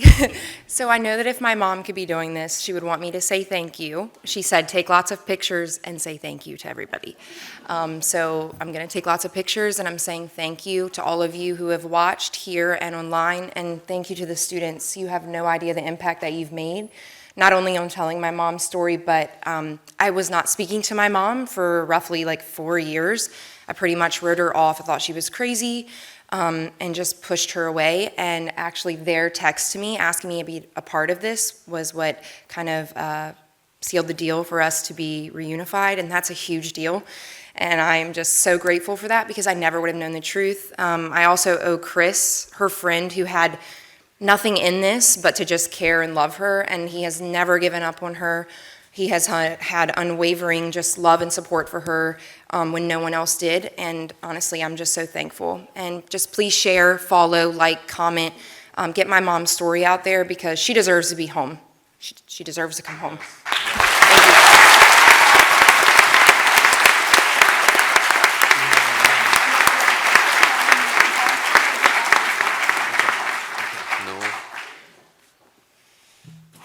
Wow, thank you, Alexis. We may have Amanda Lewis calling in at some point, but we're going to proceed with the Q&A if someone has a question. There are 2 microphones there. in the aisle.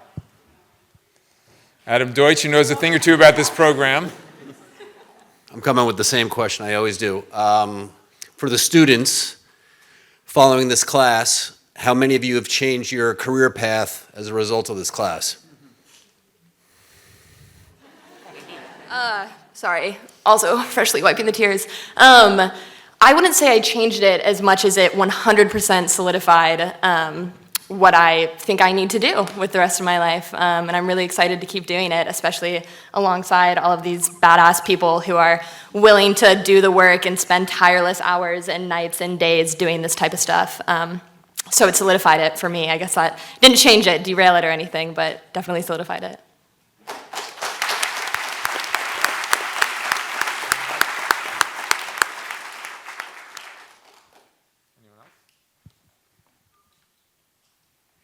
We can call on people, you know. Grades aren't in yet. Oh. Come on. Go ahead. Oh, yeah. No. Well, we got a line there, but you can go. Oh, I have. We have someone- Hi, guys. Wait. Oh. You can go first. No, it's okay. You go first. Okay, well, I have two questions. But the first is, how do you get the cases? How do they arrive to you? And then second is, I know the school year ends, and what happens to those who are working on the cases? Well, in terms of how we get the cases, they're submitted to us. I should say the first year we went looking for cases. I knew Kenneth from teaching and volunteering in the prison where he was and heard about it from him and believed in him. And we heard about Valentino Dixon through Marty's connections in New York State prisons. And we were trying to find them. Then a miracle happened 4 months after our first class ended. Valentino Dixon was exonerated. And then the floodgates opened. And basically now, I just went to my mailbox just on the way here, and there's 4 letters from prison. That's just in the last few days. We just get flooded with mail intake. We have a whole team, extraordinary team. Many of them are here, some are not here, who help us review cases and then pick those that we can work with in a semester. We're really lucky, again, to have the Princeton colleagues, because that allows us to take even more cases. We've been taking 5 every year. Princeton's been taking 4 the last 2 years. But out of over 450 that are in review, that leaves a lot of people who are in prison, very likely, or potentially, certainly, based on investigation, crimes that they didn't commit. And to tell people, wait another year, maybe next year is really tough to do, which is why we want to spread this program and have many, many more cases be able to be taken on by different universities. So that's our case review process. In terms of afterwards, well, we have a lot of former students who are here. Could some of them stand up? Former students who took Making Exoneree before? There we go. Annie, look at that.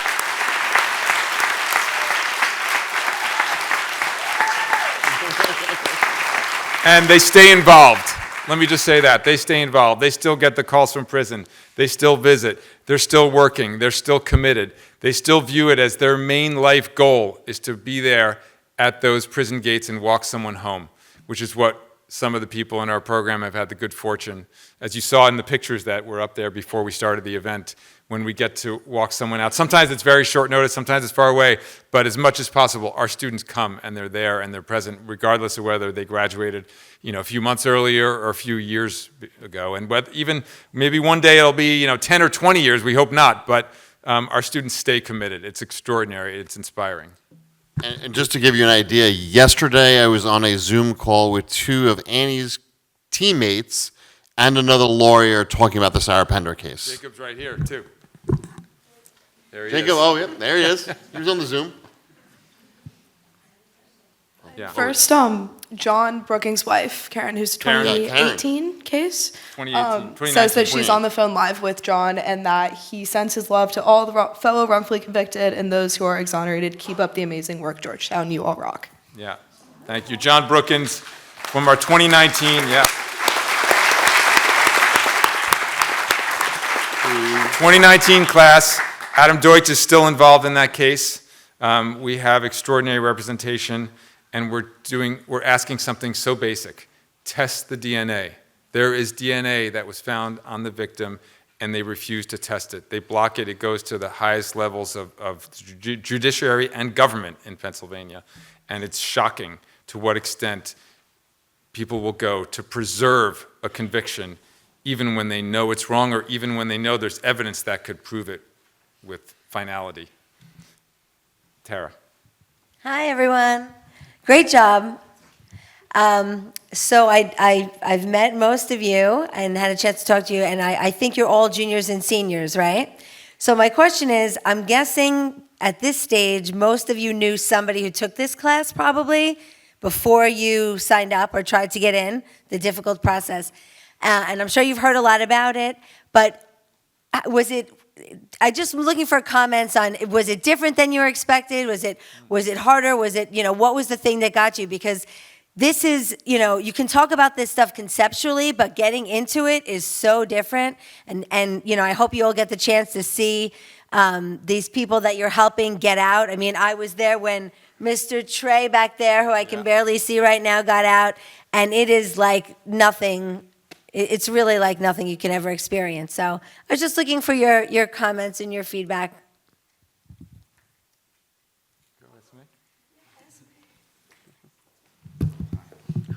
I actually didn't hear about the class from another student, but I was in Professor Howard's, Mark's. I used to call him Professor Howard, in his Prisons and Punishment class, and he talked about this course, and I was just very interested in it, and I had always been very fascinated with like wrongful convictions because my parents would always watch those documentaries, and they would always be like, people get convicted of crimes they don't do every day. So then I talked to Mark at office hours for a couple of times, and he was just giving me more information about the class, and I think it was exactly what it was described as, but even better, because I think that this is something that you have to live through and do in order to understand how good the work is and how much effort it takes and how difficult it is to sometimes just reread these stories over and over again and know details that don't always get released to like media. But I think in general, everyone should be involved at some sort of level in this type of work because it teaches you a lot about humanity and it just teaches you beyond just incarceration. And it's just how to be human and how people get sentenced to life for crimes that didn't even occur or crimes that weren't their fault at all.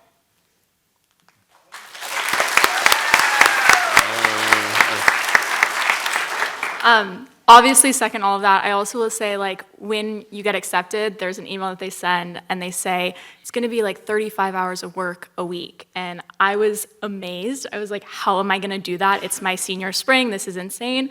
But doing the work, you really understand how no one is assigning 35 hours of work to you. There's no one who's sitting next to you saying, do this much work.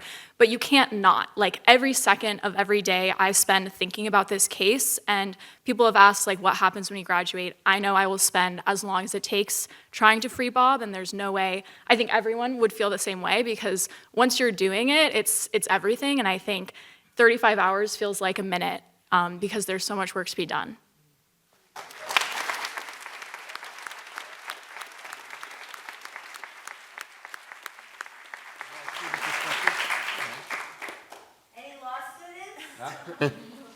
Go ahead, Rory. They can definitely get called on.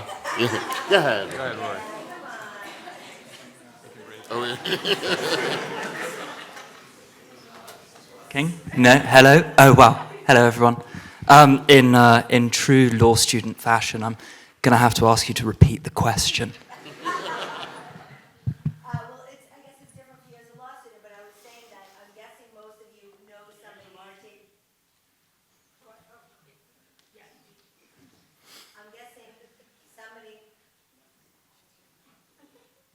The question, whoa. Sorry. I was saying that I think most of you know somebody who's taken the class. In the case of the law school, obviously it's been around less time. But I was asking basically how it lived up to your expectations, if it was harder, if it was better, if there was something more emotional, just what because I don't think you can really explain this class. Yeah. Oh, absolutely. I think for us as law students, so much of what we do is classroom-based and somewhat detached from the real world. And I can't tell you how rewarding it has been to be able to participate and engage in a process where we're actually really doing something. You know, these undergraduates behind me have put blood, sweat, and tears into helping people who live at the sort of furthest margins of our society. And it's been just a privilege to be able to play even a small role in that, to be honest, and actually be out in the world doing something instead of just in a case book somewhere deep in the library.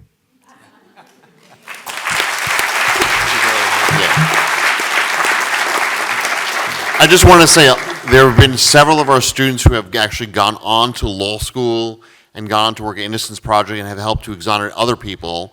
And one of our former students who started as an undergrad appeared in court 3 weeks ago? 3 weeks ago as an attorney standing next to the person whose case he worked on as an undergrad.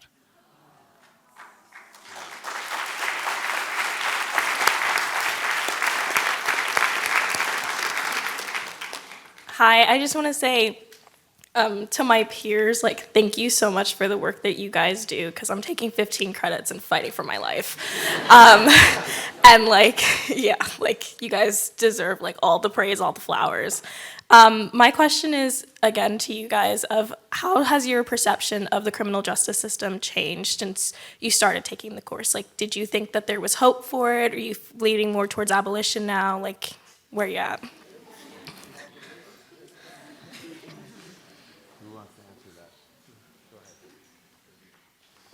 Rory had to bend down to reach this, and I can't even get on my toes. Okay. I think coming into this class, kind of like we've talked about, our case was a little bit different. I came into this class already very aware of the problems with wrongful conviction in the criminal legal system, and really dedicated to fixing that.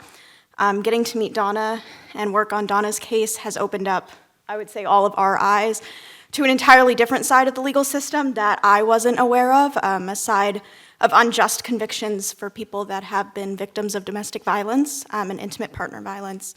And getting to see that has been heartbreaking, but also really eye-opening, and shown how many different areas there are to reform and how much there is to do. And I think women's voices especially are silenced a lot in this system. So getting to learn about that from a different perspective has been life-changing.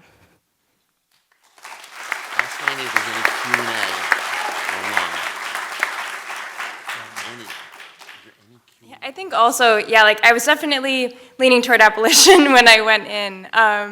But I think through investigating Amanda's case and getting to know all the key players in it, I realized how arbitrary this process can be, but also how the criminal legal system is stacked against people who are marginalized in terms of various identities. And also, like, I think we want to believe in justice, but I think we kind of learned that often the criminal legal system doesn't often have a place in justice. I think lots of people involved, especially in Amanda's case, had great intentions.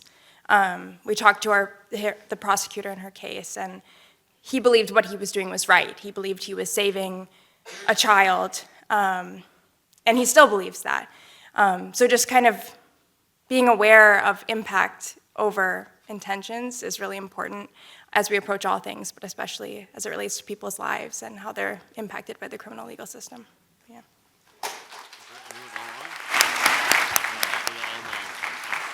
Oh, go ahead, Elle. And then there we go. I went into this and I definitely felt on the more progressive abolitionist side, but I had always had this vision of this big bad wolf prosecutor and this helpless little defense attorney with no resources. And I think the thing I realized the most in this case is that it's everyday people. And so what I need is, like, if you are called to jury duty, don't get bullied into a conviction. I think the biggest thing for the defense attorney for us was that he only had, he committed to doing a 6-person jury instead of a 12 because that would waive the death penalty. But in his defense, it was also because he only had a limited number of kind of rejections of potential jurors.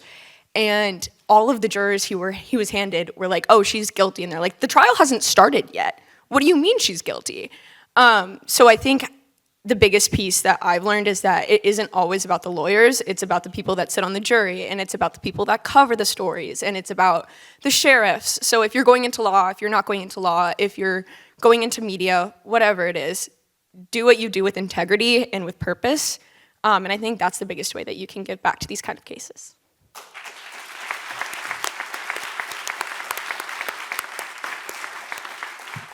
Before. This is for, Okay. Oh, now it's off. Oh, nope.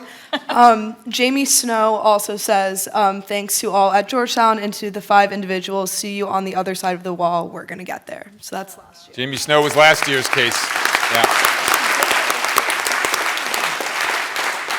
Yeah. Before we take the next question, I just want to acknowledge somebody. I said his name earlier, but he wasn't here yet. Muti Ajamu Osagboro served 42 years in prison for a crime he didn't commit. He went in at the age of 17 and he got out a week before his 60th birthday. Let that sink in. Please stand. Muti. Welcome. I think you said his name once. You said something about it. What the hell is it? Or you got it right.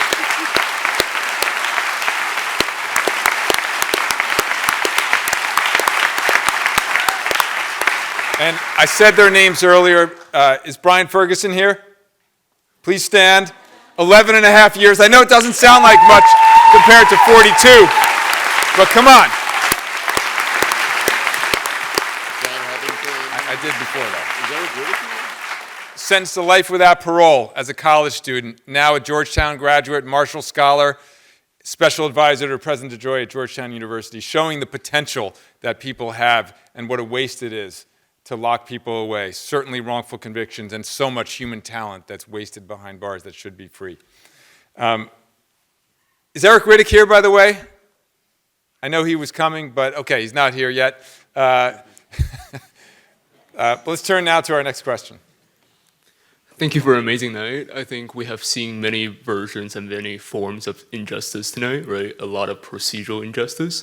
And when such procedural injustices are compounded with structural and social injustices, the effects are devastating. So my question is, has there been any efforts in legal reforms, any kind of retroactive laws to fundamentally or at least legally prevent such structural and procedural injustices from occurring ever again? So I can answer that question. Since I was released, one of my biggest goals is to be a legislative change throughout the country. For me, I think every interview and interrogation should be recorded from the first question. And the last few years, I think I've been instrumental. I've testified and helped write policy, and I think we've gotten 3 or 4 laws passed throughout the country that mandates the electronic recording of interviews and interrogations for youthful suspects. It's a difficult and long road. In my opinion, we shouldn't be able to lie to anybody, no matter what their age, during an interrogation. However, it's baby steps. And I think the process of changing the system is going to take decades to come. And it's only going to happen when we continue to do this fight every single day of our lives. Yeah.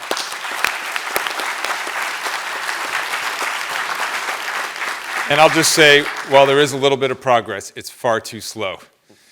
We shouldn't have this overwhelming level of injustice and this resistance to the truth and to uncovering it. I also want to acknowledge my friend Galen Boffman, who served almost 2 decades under just absolutely horrific conditions and has suffered so much, yet remains positive and hopeful, and a dear friend. Thank you for joining us here, Galen, too.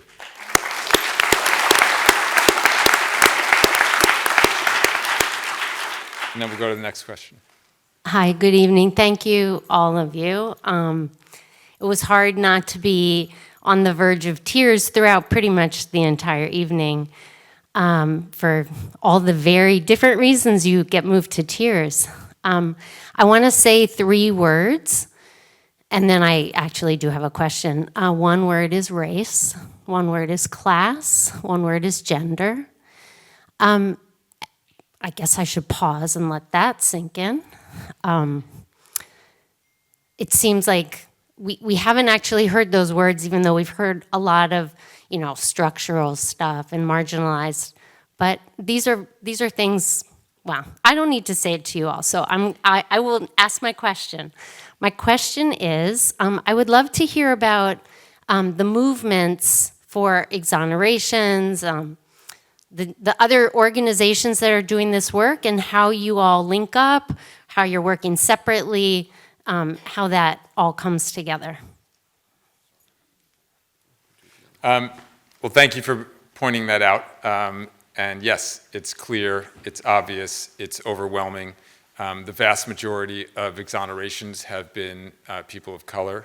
They've been people who are poor. And then there's also the gender-based injustice that we see in so many dimensions of incarceration. And if you can take my prisons and punishment course, as some of the people in this room have, you will hear a lot about all of those things. Did you want to add something? Yeah. I mean, if you can see by the list of experts that were on the board, you can see how we're networking throughout the country. I think that's the one thing you should have noticed is that we don't take cases that are local.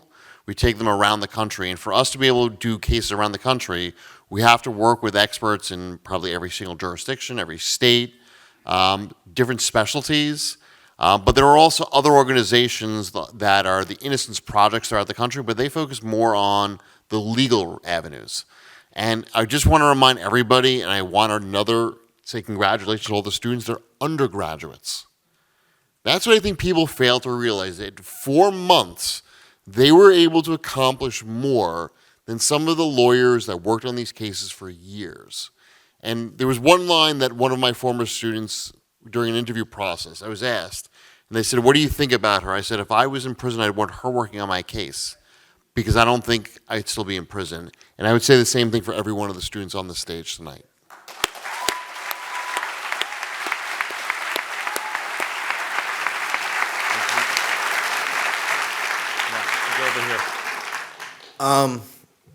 So first off, you guys are really incredible. This class and this, presentation has shown me as a non-college student that it can be a lot more than just a grade, and that you guys can genuinely change people's lives in class. And I kind of just want to ask how does it feel to go in and look at people who've had their whole life ripped away from them and know that you have the power to change it? How does that change you? How does that take your preconceived notions of prisoners and of dealing with hardships? How can you change the way you look at that now going forward in your life? I'm sure it's different for everyone, but yeah.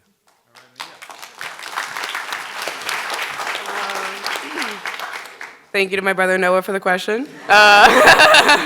Wasn't planned, he just popped up. But, it's scary. Not to quote Spider-Man, but with great power comes great responsibility. It's scary to fly to the midpoint of the country to Indiana and see somebody and meet them and meet their family, and then you go home and you're just back in, the ivory tower. And it's like, wait, it's me? What have I done to deserve this? What have I done to really work for this? But I think when the process goes on and you're scared and you kind of feel guilty for having this freedom at the same time, but it's also like no one has done it for him before, No one has listened to Ronald's story yet.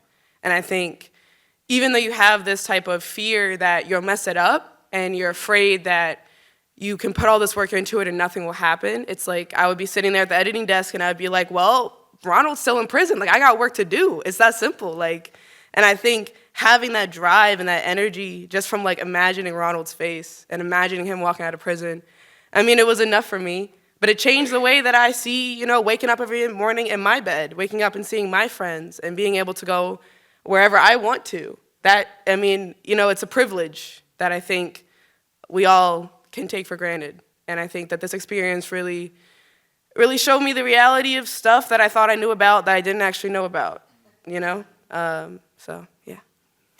Yeah.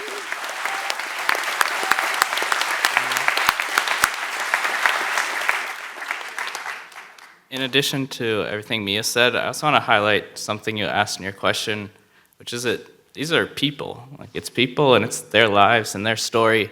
And I've watched that documentary that our group showed. I could probably recite to you frame by frame at this point. The whole documentary, I could probably read the script back to you, but still every single time that I watch it, especially the part with his family, him talking about his life, him talking about his son, it brings me to tears every time. And I know that each of us now has a real close friend that is in prison for something they didn't do. So I think it's really easy to see numbers and see this as abstract, big picture, aggregate, but this work has brought us all close to these people in a personal capacity, and that's really humanizing, and I think that keeps people going and keeps people fighting.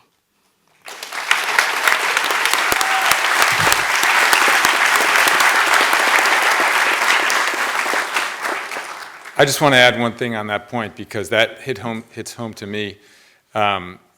We celebrate the wins, and they're some of the most beautiful moments in my life. There's no question.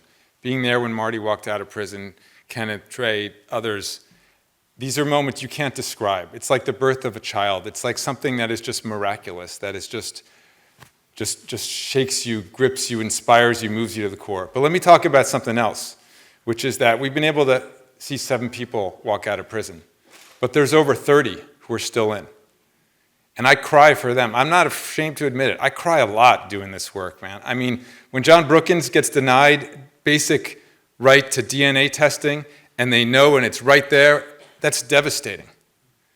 When Raymond Allen Warren gets denied parole, 7-0 in like 2 minutes, despite having overwhelming evidence of innocence, and he gets a 10-year set-off, and they say, 10 years you can try again. And he'll be almost 40 years in at that point. I cry with that. I get pissed off with that. But what I think drives me, and I hope many of the students feel this, and it channels into them too, is that it's a combination. It's the inspiration. It's the greatest moments of my life, walking somebody out of prison. But then it's also being pissed off and furious and saying, and I'm not afraid to admit it here, I know we're on Zoom and so on, but the words that come out of my mouth all the time, and they hear a lot of profanity in my teaching, is what the actual fuck is going on in this country when you have this level of injustice. It pisses me off. It should piss everybody off here. And it fires us up to do what we can about it, but we need to do more. We need more people in more places and get more people out of prison.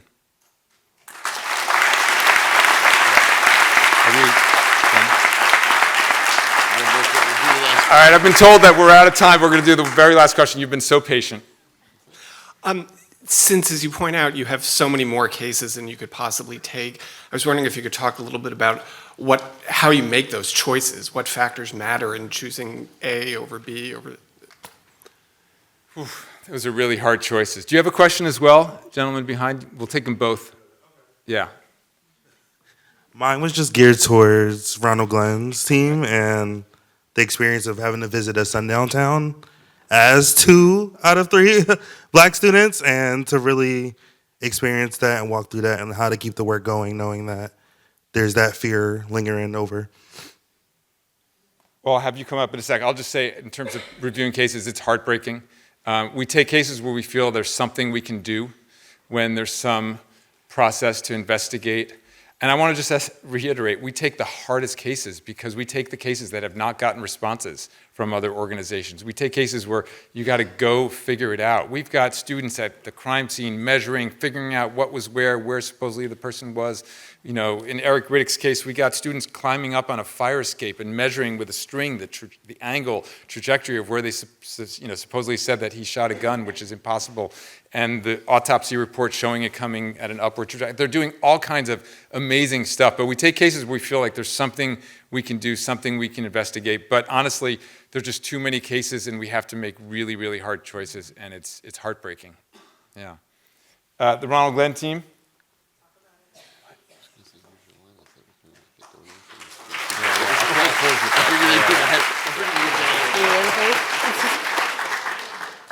So sorry. Great question. Yeah, we can switch actually. It's a really great question. I know that when we were assigned this case, me and Mia talked about it. That was kind of one of the first things that came to our minds, because obviously as black men and women in America, every time you walk around, your race is the first thing that people see about you. It's someone's definition of you, and it stays that way, and those preconceived notions stick regardless. So honestly, I didn't really come to terms directly with the fact that we'd have to actually go into Martinsville and do this groundwork and get that job done, with that stipulation of being black in America, because as we've seen through the injustices that we've shown in a lot of these videos, that was enough to push people to believe that their existence was a crime to begin with. So regardless of all that, I really do think at the end of the day, it was just in thinking about Ronald, and thinking about him having to face the ultimate injustice and being wrongfully incarcerated, and that motivation really pushed courage into my heart personally. I know Mia's going to speak to it as well, but I know I can speak for me personally and say that courage really trumped any other fear or doubt that I had. Not saying it wasn't scary. Do your research on Martinsville. When we were in there, I think we increased the population of African Americans by 50%. It was actually it was a terrifying experience, truly. But being there and driving through yeah, it's an experience that you really can't define, but I'm grateful that I had a motivating factor in Ronald to push me through that experience, so, yeah.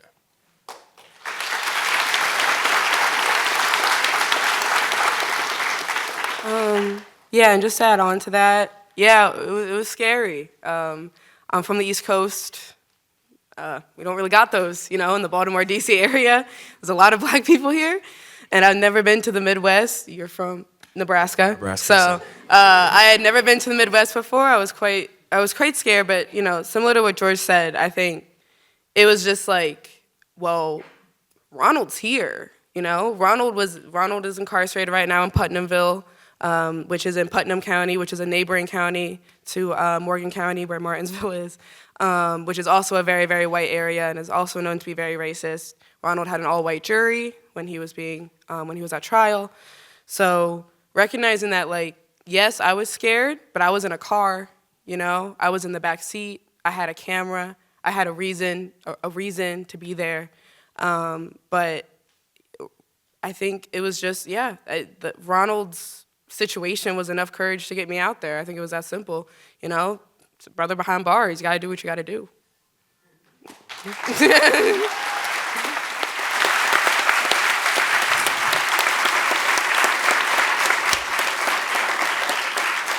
So just before we go, I just want to say thank you to all the students who do this work, because had it not been for a student, who was a law student, that I went to high school with, I wouldn't be standing here today.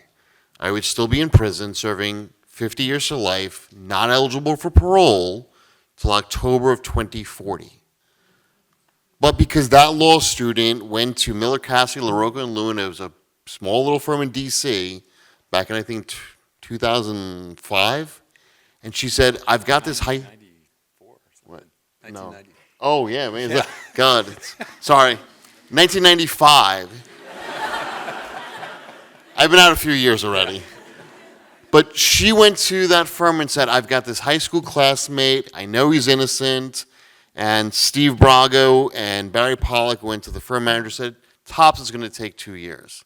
It took a little bit longer than 2 years, but if it wasn't for people getting involved, speaking up, and trying to do something, I wouldn't be here, and either would the 7 other people we've walked out of prison.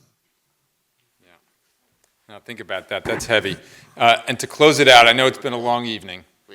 Oh, Amanda Lewis is calling? About to, supposedly. About to. Well, while we wait for that call, and we'll give her the last word and then. But what I want to say is that we do this work with all of our hearts. I think you've seen that and you felt that. But it also takes resources to be able to do it. And for those of you who have the means and the possibility to help support this program, if you'd like to see it expand, if you'd like to see more people help, if you'd like to see more people walk out of prison, we have in the program a QR code that'll take you to a link tree where there's a donate page. And I'm not pressuring and coercing anybody. I don't like to do that. But if it's something that you would feel would be worthy of your support, any amount will do, because it'll go directly to helping this program get more people out of prison. And it's tax deductible. That's right. Most importantly, tax deductible. Georgetown's a nonprofit institution. Do we have her on the phone? No. I think, unfortunately, we're going to have to close out this event. I want to thank you all for coming, everybody for watching, and congratulations again to these students.